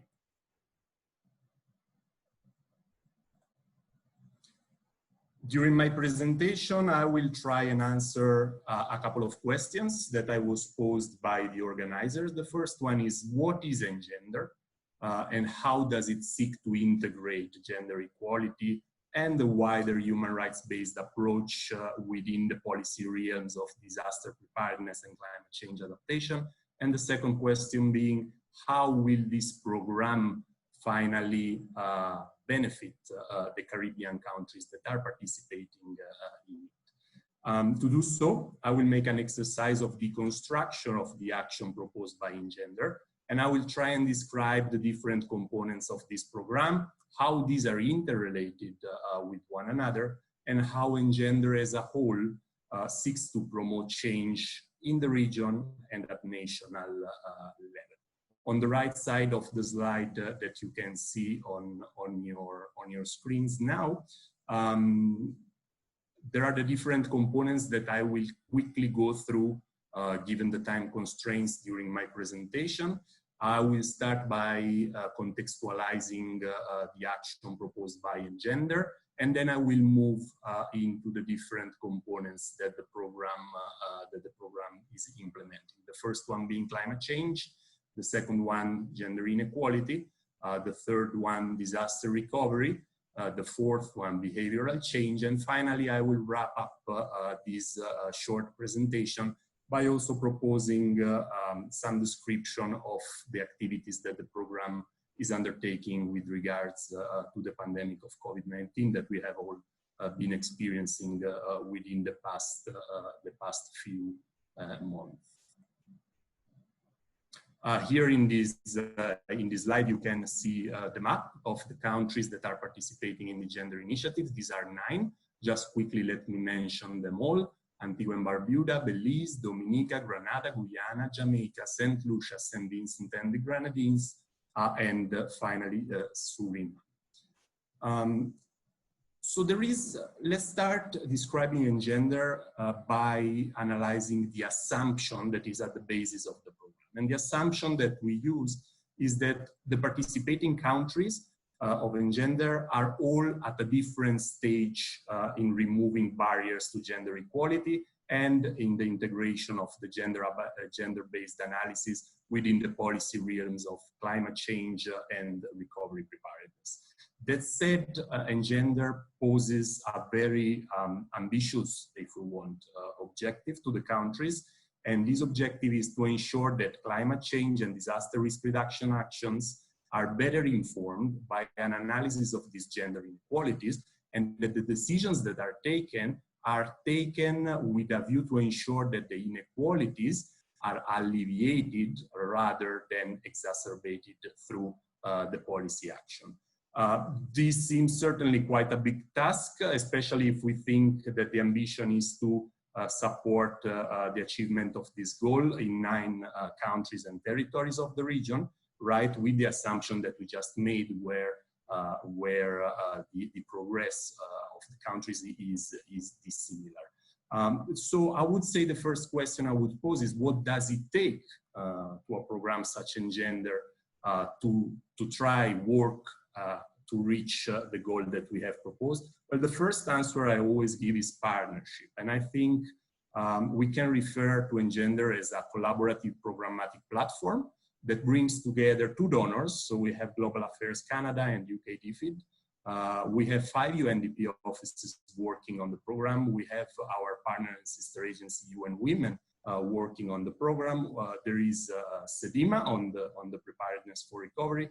And there is also our sister agency, the World Food Program, which are working collaboratively, hand in hand, I would say, with the governments of the 9 countries that we mentioned before, and that they are all putting their joint knowledge and expertise together to the service of the people of the region. In this regard, at the end, and as a bottom line, what I would say is that Engender really is an opportunity for the region to do what? First, to analyze, and we have heard about from Kiana in her presentation the importance of collection and analysis of data, right? And the second is an opportunity to secondly tackle some of the existing structural barriers to gender equality that these countries experience in the policy realms that we are analyzing. That said, you can see in those 4 bubbles what are the components that I'm quickly going to mention and that we have seen in the presentation outline: the climate change, adaptation and mitigation, disaster recovery, gender equality, and finally, and maybe the most innovative, if we want, component is the one on behavioral change that I will quickly touch upon. Let's start with the first one then, climate change. What do we aim at Engender? What do we seek to achieve with this component? We seek to improve climate resilience for women and girls and key vulnerable populations and the future generation in the Caribbean. What does this mean? It means that we want to work for the most vulnerable sector of our Caribbean populations, but we want to work with them in a sustainable manner so that also the future generations can benefit from the action of Engender. To do so, I have tried, as I said, to deconstruct Engender and show you four deliverables that Engender will seek to achieve from here to the end of the action, which is scheduled for the year 2023. And I will quickly go through the four bubbles that you can see in the screen. So the first one is the realization of an in-depth baseline assessment through which we want to analyze the gender and climate change policy and programming in the 9 countries. I will not indulge on this any longer. We have heard the excellent presentation from Kiana on the importance of collecting and analyzing good data to really understand what the issues at stake are so that we can better address them. Let me just take this opportunity to mention that the baseline is starting in the month of August. It will take approximately 4 months to be completed, and it will be the basis for Engender to build the next bricks of the construction and to put them in place. The second bubble that you can see is the training on gender equality mainstreaming. Again, Kiana mentioned this component in her presentation. I think it was a very, very good exercise where UN Women also managed to deliver the training while dealing with social distancing, actually extreme social distancing. And it was the first experiment, at least that I have participated in, where we were able to gather a significant amount of officers from the 9 countries through an online training mechanism. The third bubble that you can see is the offer of complementary funding. Very quickly, UNDP has launched this activity a couple of months ago, and our objective was to finance proposals that would come from the governments of the 9 countries that could address the gaps that these countries experiences in accessing environmental and green finance. I am happy to say that 5 of those proposals have been approved. There has been a strong component of technical assistance from the Engender program, and 5 of those proposals will be implemented. We are now in the phase where we are drafting the implementation plans with the governments. Finally, and this is a big bubble, as you can see in the screen, what Engender will aim at doing, and this is an activity that we are just starting now in terms of conceptualization, is to develop and also implement during the next years of the program budgeted gender-responsive sectoral action plans and monitoring and evaluation frameworks for priority sectors that would stem from the policies that are in place in every respective countries. In some countries, these relate mainly to NAPs and NAMAs that have been previously approved. In terms of the second realm, of the second component of Engender, we have mentioned gender inequality. What Engender is trying to seek is to support gender machineries in the countries to realize a detailed analysis of gender inequalities, to understand better how this relates with climate risks and what are the associated costs of these inequalities in the Caribbean. This is a huge effort that UN Women will put in place using methodologies that they have been working elsewhere and that they will adapt to the Caribbean context. I will not go through the bubbles in detail. However, I would like to mention that the country level reviews that will be made by UN Women will then be utilized to find innovative ways to communicate the findings, and then will also be used to provide sensitization, but also training on the methodology that has been used. The third component that we have mentioned and that Engender is working on is disaster recovery, namely preparedness for disaster recovery. The idea here, the challenge, if we want, and what Engender endeavor is to enhance gender responsive and inclusive resilient recovery approaches and solutions within the tools that exist in the region or through innovative tools that can foster these gender and human rights-based approaches within the same tools. So there is a strong collaboration here with SEDIMA, with the World Food Programme, and I would just like to mention 3 of the tools that Engender is seeking to update and work on. The first one is the Model National Recovery Framework that SEDIMA has in its stock of tools to support and provide technical assistance to countries. The second one is the audit tool to make sure that this audit also contemplates the policy realm of recovery rather than only humanitarian aid.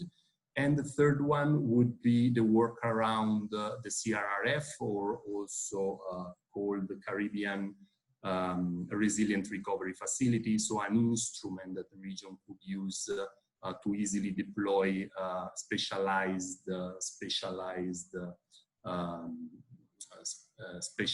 knowledge and expertise in case of a disaster to any of the countries that may be impacted. The last component I want to talk about for the regular program of Engender is that of behavioral change. I would like to refer to what our colleague Angie previously mentioned in her insightful presentation. They have just started this work with UN Women, where they are analyzing the behavioral biases existing at the national level. What I would like to focus on here is how this analysis is fundamental, right, to design and implement during the next years behavioral change strategies in the region. How can we advocate so that we can make sure that this behavioral change really happens, and that finally these changes really affect and impact the most vulnerable segment of the population. The final bubble also mentioned a component where these strategies will be assessed by the project to actually see how effective their implementation was. Let me just indulge one more second on the COVID response. We know that we have all been affected by the pandemic through an agreement, a bilateral agreement between the government of Canada and UNDP.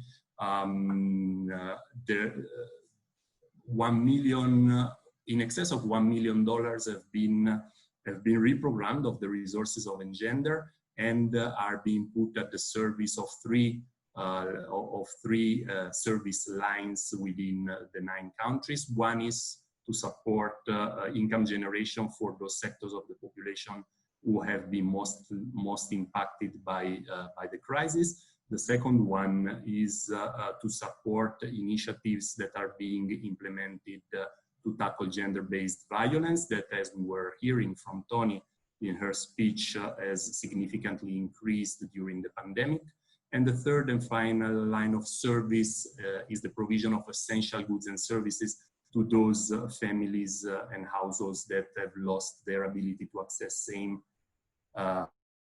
due to the pandemic. Again, this is an effort that UNDP is implementing with UN Women as well, and we have heard a little bit of this also in Kiana's presentation before.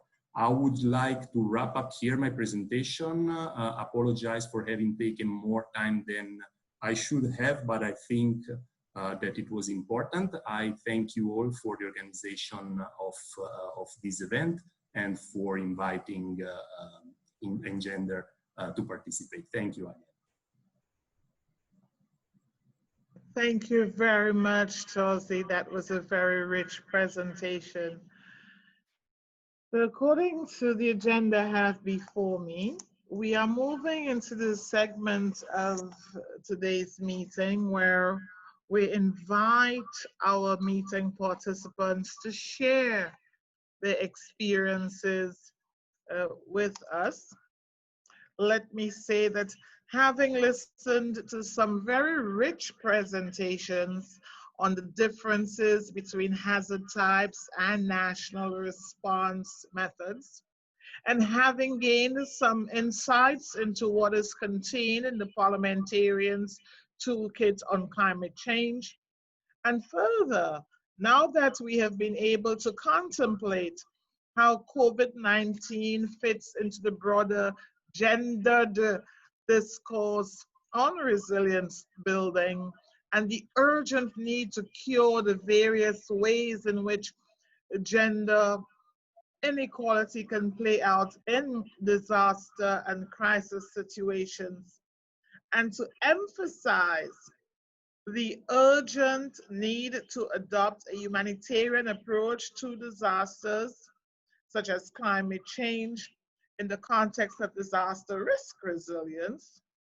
I now invite your questions or comments on crisis prevention, response, and recovery, and encourage us all to consider how we can deliberately and consciously address the inequalities that have been referred to in the preceding presentations.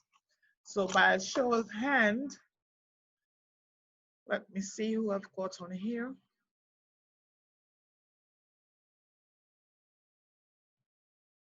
There we go. Do I see any hands waving at me just yet? Minister, I believe Mr.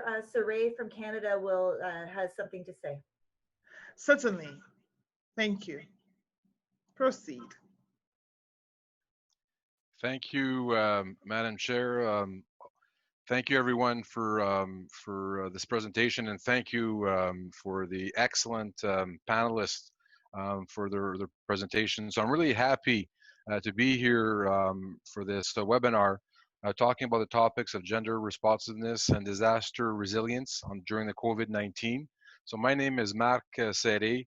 I'm a member of the Canadian Parliament and also a member of the National Standing Committee on the Status of Women, and also a member of the National Indigenous Caucus. So I'm also happy to be here with Senator Rosa Galvez.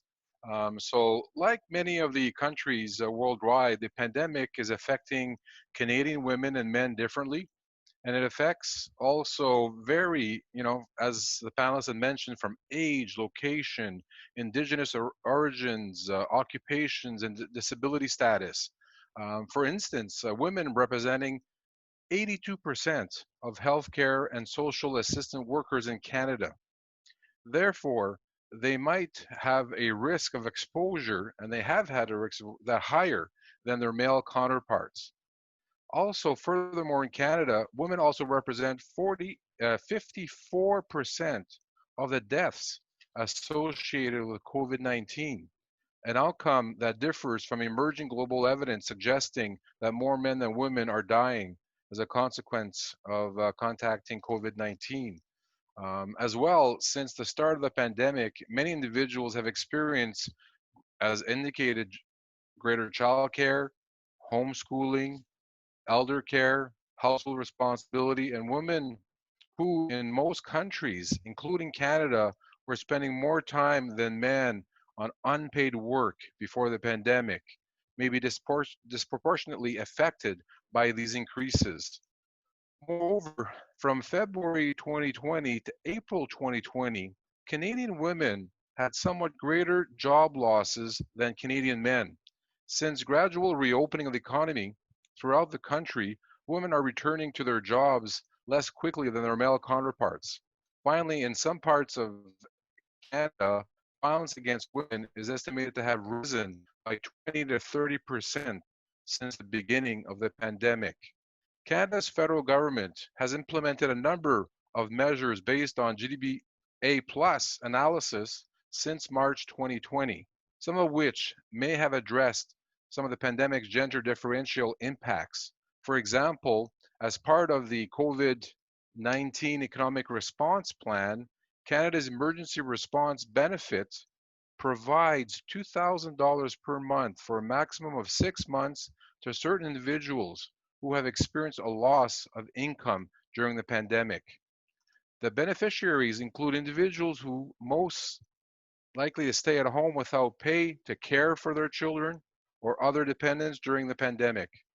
Given women's disproportionate role, and my French comes out here a bit with the pronunciation, role in childcare and caregiving, the benefits may be particular for the assistance for them. As well, May 2020, the Government of Canada provided a one-time payment of $300 per child to families, individuals receiving the Canada Child Benefit. This payment totaling about $550 for average Canadian family helps parents, including single mothers. Also in Canada, we provided funding to more than 550 women's shelter and sexual assault centers across the country in order to enhance their capacity to address needs relating to the pandemic, like PPE, social distancing rules, additional costs, and to prevent and manage the outbreak in COVID-19 in their facilities. Part of the funding was also allocated to shelters providing services to Indigenous women. Early July, the National Standing Committee on the Status of Women was reconvened in Ottawa by the opposition parties for 2 days, which members of Parliament from the 4 recognized parties heard from 19 witnesses across Canada and from 2 cabinet ministers. A report will be submitted late August about more recommendations and actions needed on the impact of women during this pandemic and support also, as we mentioned. To conclude, the Government of Canada has implemented a range of measures designed to address the impact of the pandemic on individuals and the economy. Some of those measures might help to address inequalities and the careful monitoring of their implementation and impacts by legislators and governments, and could help to ensure the inequalities are not widening or worsening during the pandemic. So thank you for providing me a few minutes here to speak on behalf of this very important issue. And also thank you to the UN Women's Organization, ParlAmericas International, and the country of St. Lucia, Madam Minister and Speaker, for hosting this important event. Merci, thank you. Thank you very kindly, Honorable Serre, and I do apologize. It was remiss of me not to flip the page over and realize that you are at the very top of the next page before asking or inviting questions and comments. So my humble apologies, no insult or injury intended. And thank you for that rich exchange. I think it is important that in a conversation such as this, we remain true to our commitment to ensuring that no one is left behind, but in particular that we address the challenges confronted by women, by different groups, cultures, Indigenous peoples, as you highlighted in your presentation. And I want to congratulate you and your Parliament for the work that you continue to do to ensure that all peoples are represented well. Good job.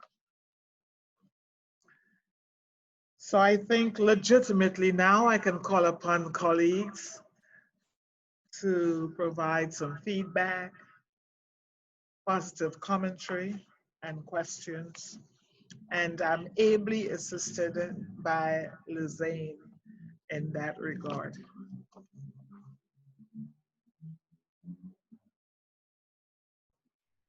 Minister, we have Dr. Jacinta Higgs from the Bahamas who would like to speak.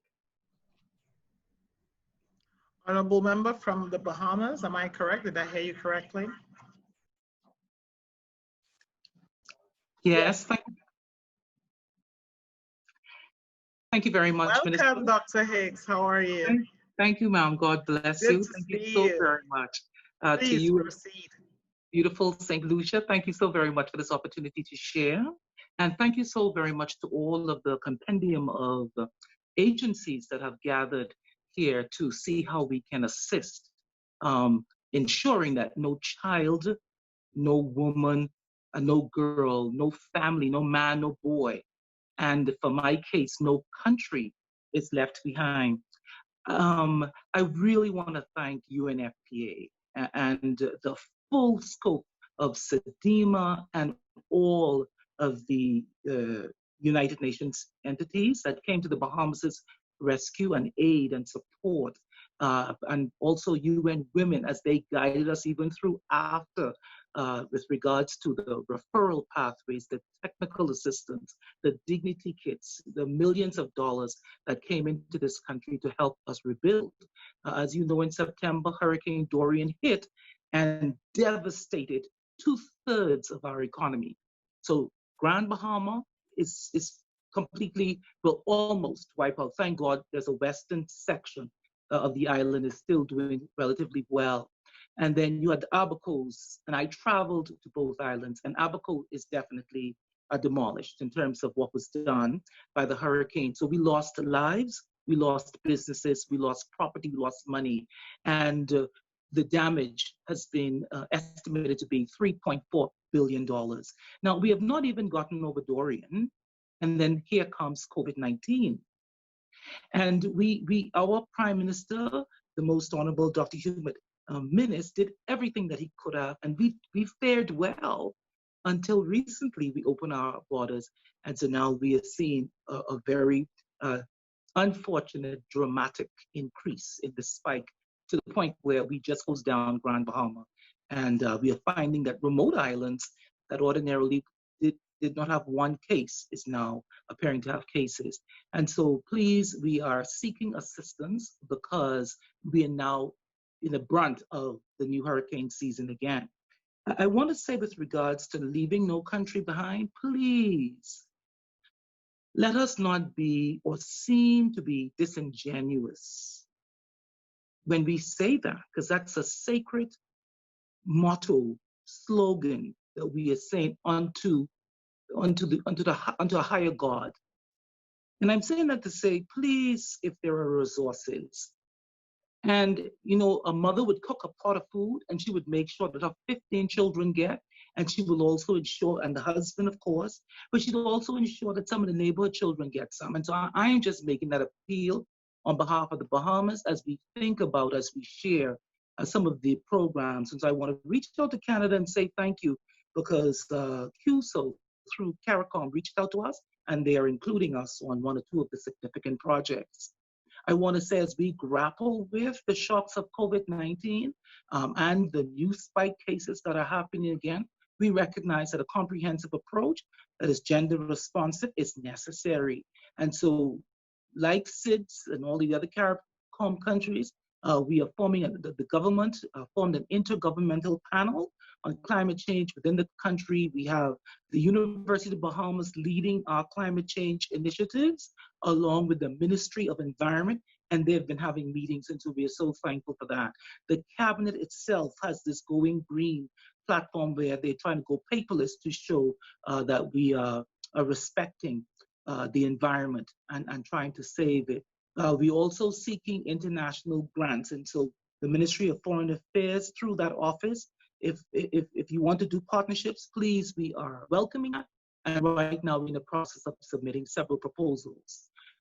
As I said, UNFPA gave over $1 million. We are grateful for them.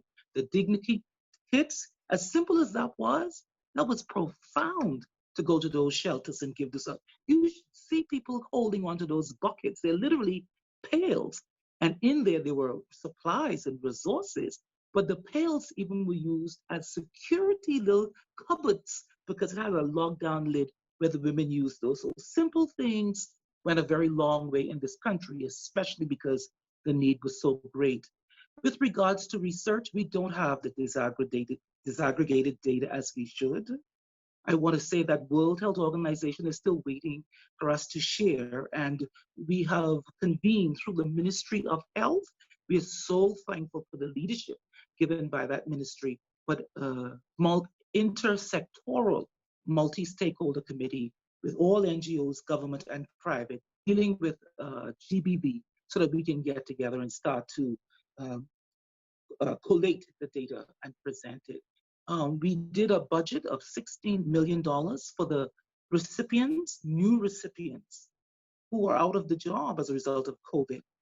Many of them tourism workers, and then by extension others, because tourism affects so many of our industries and sectors. But the government gave our Ministry of Social Services and Urban Development $16 million to help with regards to food assistance. And that money was given totally to NGOs to run, because we're now realizing we can't do it alone. And so they have the country divided into zones to help with the food. There is $48 million for our regular social service client, and then the Dorian clients, some of them never were fully processed because COVID-19 came. And so then we instituted a digital unit, and the digital unit is to accelerate the processing of the application forms. National Insurance Board is excellent in what they're doing. I mean, they're moving quickly. They've been giving out the monies, the benefits to the persons, and they've also been able to give account, which is what we like. So we're tapping into them to get disaggregated data. How many women, how many families, you know, in terms of what benefits were given out. And so we are thankful for that. We have found partnership amongst our NGOs to be the most critical. So I know for my department, all of those NGOs dealing with women, and now we've reached out to civil society farmers, and we've been doing a series of training. It's amazing how so many people don't know what gender responsive is, even gender responsive budget. So I want to thank UN Women for sending me that document. I emailed that directly to the person in charge of the national budget, and then they were able to give guidance as to addressing some of the gender responsive needs in the budget. Because as I heard a previous presenter say, if it ain't in the budget, it's flam. It's fluff and it's flam. One critical thing I am thankful for in terms of women leadership, the government appointed women on a committee, a COVID recovery, economic recovery committee. So it's almost 50-50 balance in terms of male-female representation. They appointed a woman to head the SDG unit in the office of the Prime Minister, and she is also Anissa Abdullah. She's on this call as well. And so we love that partnership in terms of helping us to manage those interleague challenges with regards to SDGs and Beijing. And so that is beautiful. So she's here. And then they also appointed a woman at the head of the Disaster Recovery Authority. She's a former senator, powerful, powerful woman. And so therefore, we are thankful for those areas. And so I just want to say that disaggregated data is a problem. Thank God for IDB in helping us with a national survey, but COVID interrupted that, but it's still budgeted for and on stream. As soon as we open up again the country, the University of the Bahamas is phenomenal. So they've been helping us. We did a COVID-19 family safety online survey, and it was guided by the University of the Bahamas. And then we just sent out, because we are recognizing that even though we may have given $55 million for women in business, we may have given $150,000 just for NGOs, if we're not getting the data to guide the success or even to inform the procedure going forward, it is almost as if you're just doing little initiatives and to no avail. And so thank you for this opportunity to share. And please, Mia Motley, honorable, divine spirit of that president, I've been watching her, and she's been all over telling the world, please declassify us, take us out of that high and middle income countries and use that to guide whether we get funding or not. 2/3 of our revenue has been wiped out from Dorian, and even some of it before Dorian. And so I'm saying, please, can we get together and get that language where we can change that term, which is discrimination, and even before that, that income was calculated because we have persons from all over the world who have jobs here, private businesses, and they would make $1 million, and our persons would make $14,000 a year or $10,000 a year or even less. And then they will merge those income and get an average. That's how that is formulated. And that's disingenuous, even from an economic accounting perspective. So thank you. God bless you, St. Lucia, for this in ParlAmericas.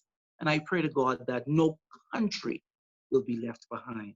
Blessings and peace. Thank you.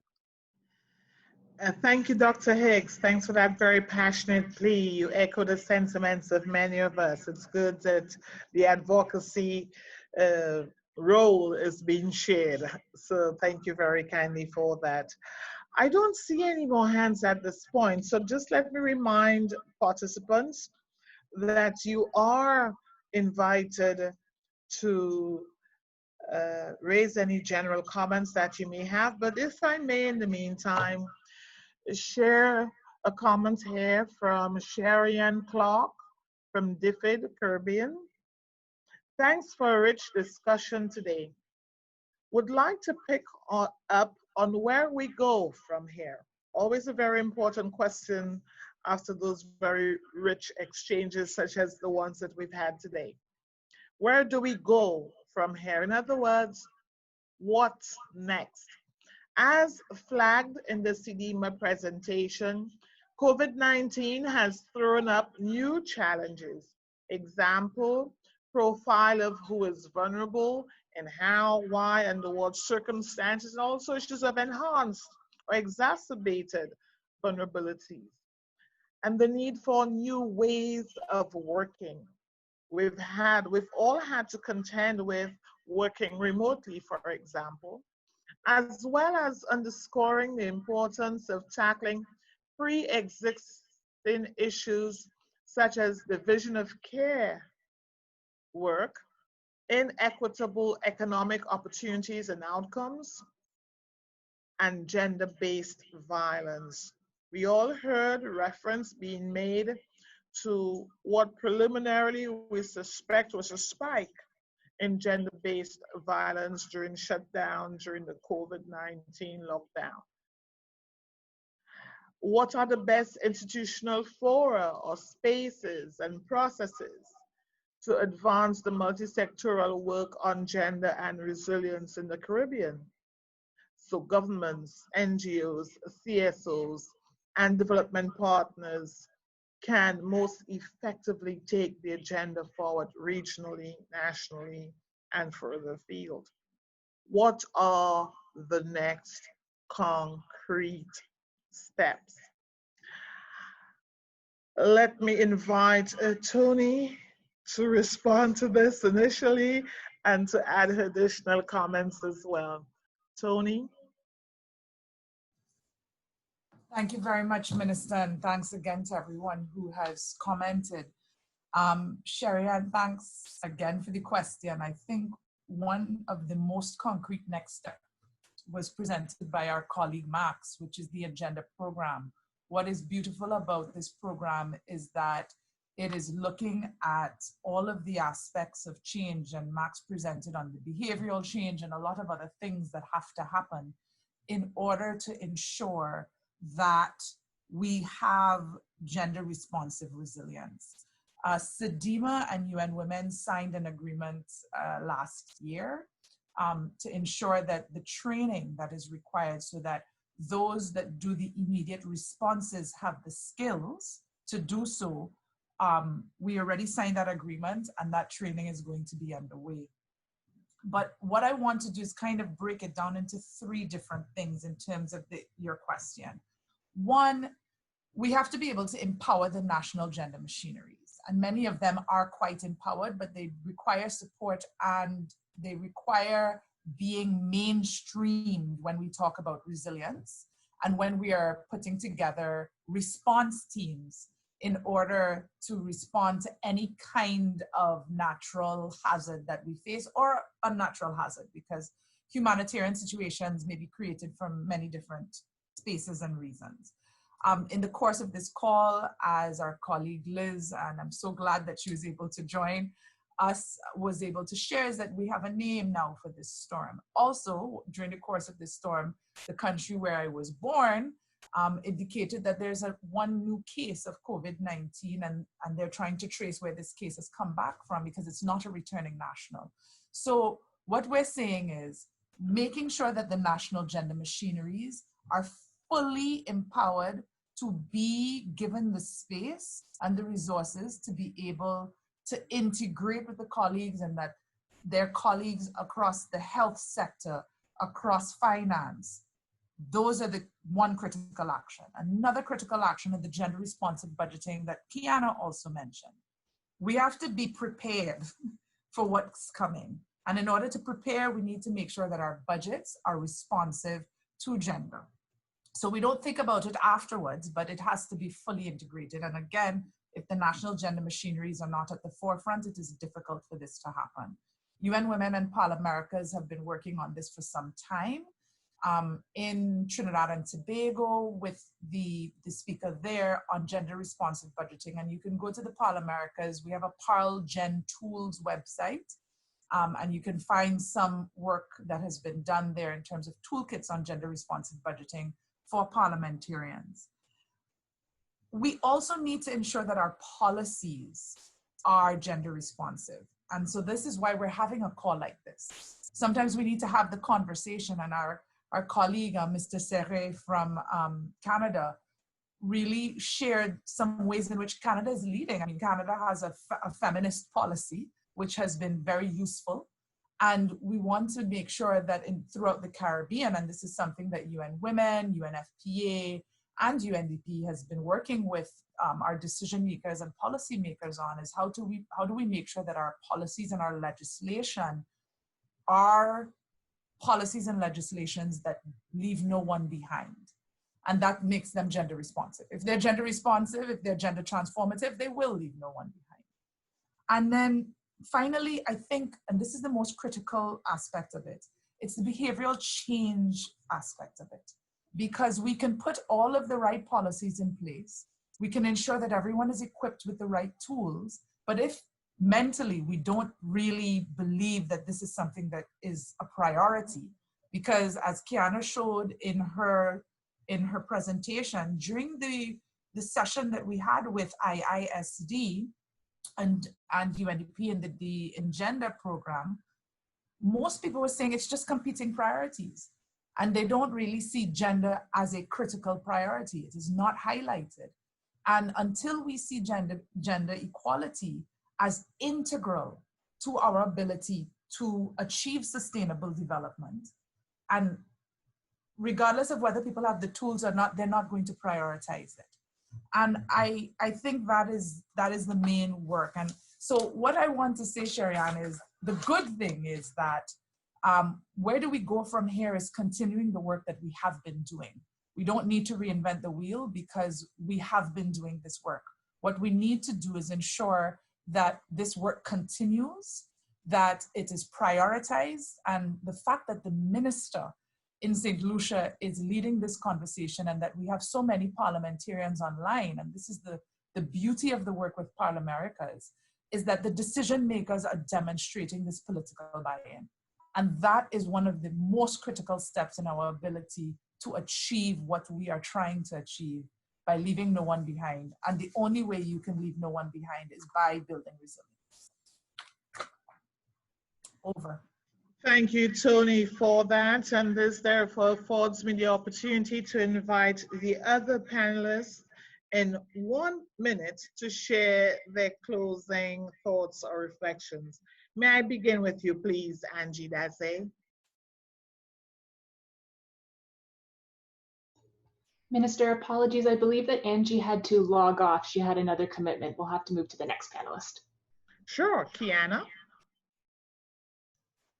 Thank you, Minister.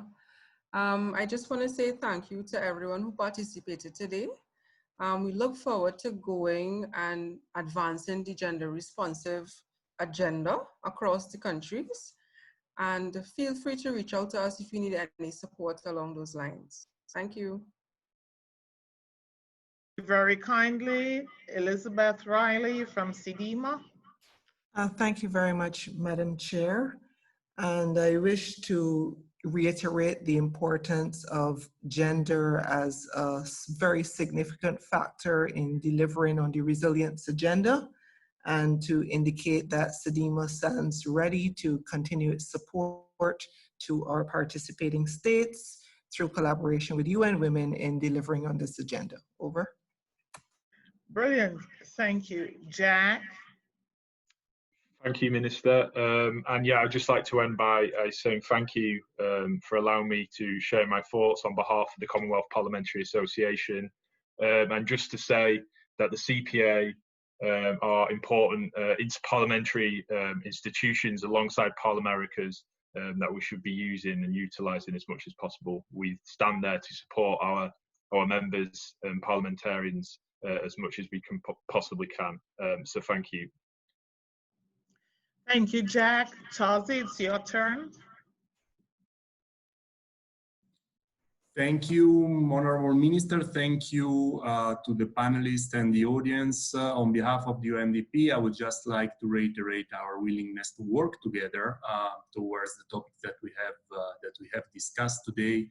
And gender, as Tony was mentioning, and I would like to echo her words, is something that is happening, is something concrete, is something where a number of institutions are working together, right, to provide questions that cannot be remain unanswered. So let's use the Engender platform the best we can to promote the changes that we want to see in the society. We certainly are eager to working with all of you at UNDP, as we have been doing for a long time now.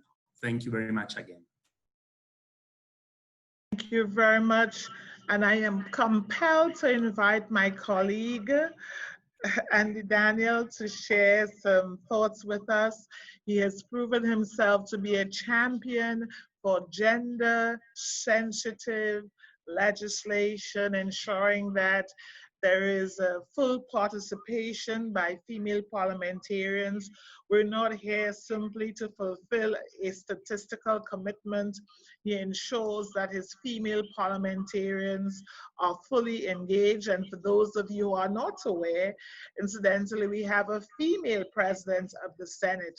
So it would be remiss of me to not invite my colleague to share some reflections at this point. Over to you, Mr. Speaker.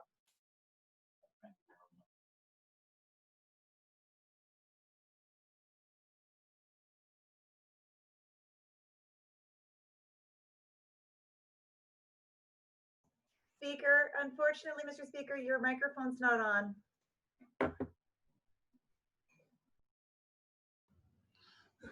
Unmute myself. Thank you very much. Let me start all over. Let me just express my thanks once again to all panelists, participants, UN Women, and all the organization, ParlAmericas, that join with St. Lucia Parliament to host this activity. We in St. Lucia, we're always willing to open our doors and to share our energies and efforts to ensure that gender equality issues are brought to the fore. St. Lucia is always willing, and our doors, as I said, open to you, to any and sundry that is willing to join us and to participate. Thank you very much for this opportunity. We in St. Lucia will play our part to ensure that resilience, gender issues are kept at the forefront of the Parliament of St. Lucia and the wider society. Thank you very much, everyone. Thank you very kindly. Alicia, at this point, I invite you to make your intervention. And in closing, we'll have the distinct pleasure to listen to the Honorable Chester Humphrey, who is the President of the Senate of Grenada. So following Alicia, it will be my pleasure to invite Mr. Humphrey to speak with us. Go ahead, Alicia, please. Thank you, Minister. Wow, what an amazing session. So honestly, I don't have much to say here. What I need to do is invite you to help me with something. ParlAmericas' work is made possible in large part from the support of the Government of Canada through Global Affairs Canada. And a part of our work is to make sure that these kinds of events and activities are useful to you, the people who are participating in them. So I would be grateful if you could please take a few seconds to quickly answer the survey that we're going to pop up onto your screens right now. It won't take you very long. This is helpful data, and we've talked about the importance of data. This is really helpful data for both ParlAmericas as well as for UN Women. So grateful if you could please quickly do an answer to this, and we'll give you a few moments to do that. But data is really important to us, so we'd be grateful for your support here.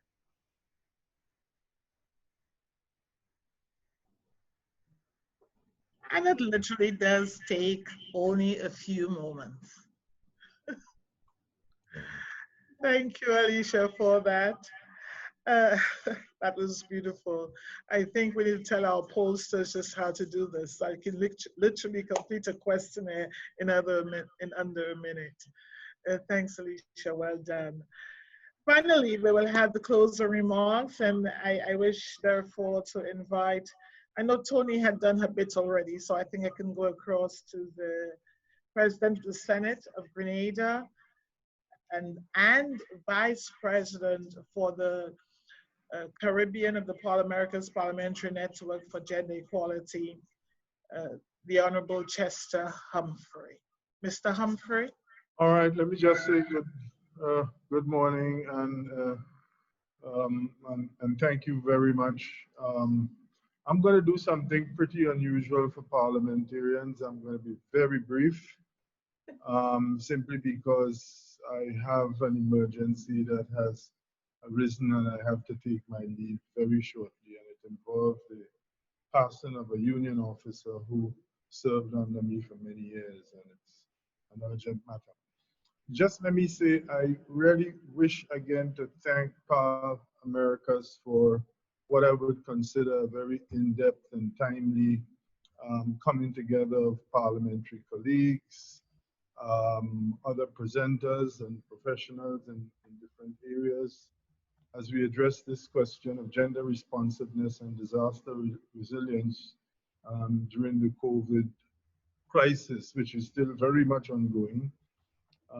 We in the Caribbean, as has been indicated before, has in the first phase of this thing done pretty well. In Grenada's case, I think also in St. Lucia's case, Dominica's case, I don't think we've had any deaths. But we are not yet out of the woods. Economically, for those of us who are significantly dependent on tourism, which accounts for, in some cases, 40% of our GDP and more, we have been severely hit. Government revenue in the first quarter of the year in Grenada has declined by 1/3. This puts severe strain on severe limitations on what we can do. My colleague from the Canadian Parliament gave a very succinct overview of the challenges that even Canada faces. Well, for small island states, those challenges are even more acute and severe and not unusual. We ourselves have been looking at opening up because the economic situation here is just very disastrous. We've had to reallocate budgetary allocations, putting a significant amount of money in health. And as you say, this disaster has a greater negative effect on women. Certainly in the tourism sector, about 65% of the employees there are women. All our hotels, by and large, are closed. None was able to see through the tourism season. Added to that are the small and micro businesses of vendors, taxi drivers, and what have you. And then the frontline workers, most of whom are predominantly women, whether it's in the medical field and other related fields, whether it is working in supermarkets and stores and shops and providing foods and restauranting and all of that stuff. So women are particularly very disproportionately affected, particularly in these small economies and of course large economies as well. We have had a number of mitigating measures. The government has introduced some employment relief through the National Social Security Scheme. And by the way, our National Social Security has not made any provisions for unemployment relief. So it's a special provision that has been introduced. And that is going to last only for 6 months. The government has introduced income support for those workers who would have lost their jobs. That ran its course for 3 months, and Parliament is to meet next week to reconsider additional extension in order so to do. So these are very challenging and unusual times. The last time the world has had an event of this magnitude was 1918. So there are very few people alive today who can recollect. We don't have the luxury of debating whether or not masks should be worn and to what extent that's an infringement on one's constitutional right. Lucky for us in the Caribbean, we are able to take a more proactive, forthright and sensible approach simply because we recognize that the technical limitations we have in the field of health and public health demanded of us to act very early, to take sensible, common sense positions on this. And we have been able to benefit from those measures. I want to take the opportunity to thank my St. Lucia comrades for hosting this. And I look forward, there is an offer for Grenada. I shall be responding shortly after I do the necessary consultations on this. And hopefully we will be able to provide it. I thought that the overall session was good. I thought the presenters were really on top of their game, highly knowledgeable. I'm very proud of the Caribbean in this regard, given the fact that we are prone to all of these disasters. And I can tell you that there's a general sense of anguish and anxiety. And that is something we probably need to look at some way down the road, how these disasters and the stresses created and the impact it has on mental health. I mean, when I left my home today, my household was very, very concerned, acutely so, about the weather system that has been developing and is expected to come this part of the Caribbean by weekend. And so added to all of the COVID issues that you have, now of course you have the Caribbean hurricane season, and the experiences which we have had in this is creating a significant amount of tension and stress amongst people. We have all of those issues to confront the possible reopening of schools, which has created good opportunities. Today the government has provided, I think, every student on island now, outside of those in the primary area, will be receiving communication instruments, because we will not be reopening schools fully. There will be a scheduled reopening of schools. So this is an opportunity that we have been able to utilize, and a new method of using the technology in the field of education, as we are very much doing now.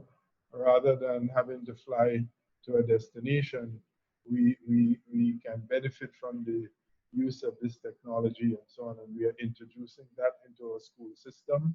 Over 1,000, I think is 1,300 teachers are going through an intensive program of training. All these are mitigation methods that we are taking in the new way of doing business in a COVID world. So once again, I want to thank you and to thank ParlAmericas for a continued strategic and important role that they are playing in strengthening our parliamentary democracy, creating a platform for bringing parliamentarians together. And I think that's very important. The way in which we intercourse and exchange experiences enriches our practice of parliamentary democracy. And again, I can't overemphasize the importance of ParlAmericas in this role. And on those few words, I want to thank you and to take my leave. Let me see if I could just quickly fill out this form, if I can get it. Thank you, Madam Chair. Thank you, Mr. Humphrey, and do know that we are sorry for your loss. The energy behind much of what we do in gender in the region is our dear friend Tony in Barbados. So it's my pleasure to invite Tony to give the final blessings. And before you do so, Tony, let me reassure you of my own commitment from my little part of the world to ensure that the gender units, the gender departments, those who continue to work with gender-related matters do receive the requisite support. I think given what the unit here in St. Lucia is fewer than 5 persons in a unit. With fewer than 5 persons, I think we've began to recalibrate the thinking. We spoke about behavioral change a moment ago. We spoke of mainstreaming gender.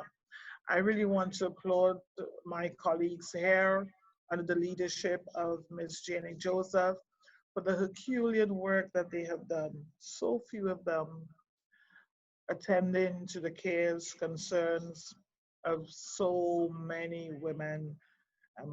Clearly, it does take a woman to do that kind of work. So Tony, over to you for the final blessings. Thank you so much, Minister. And I want to really highlight the great work that Jenny Joseph and her team is doing as well, and you, because you are the head of that team.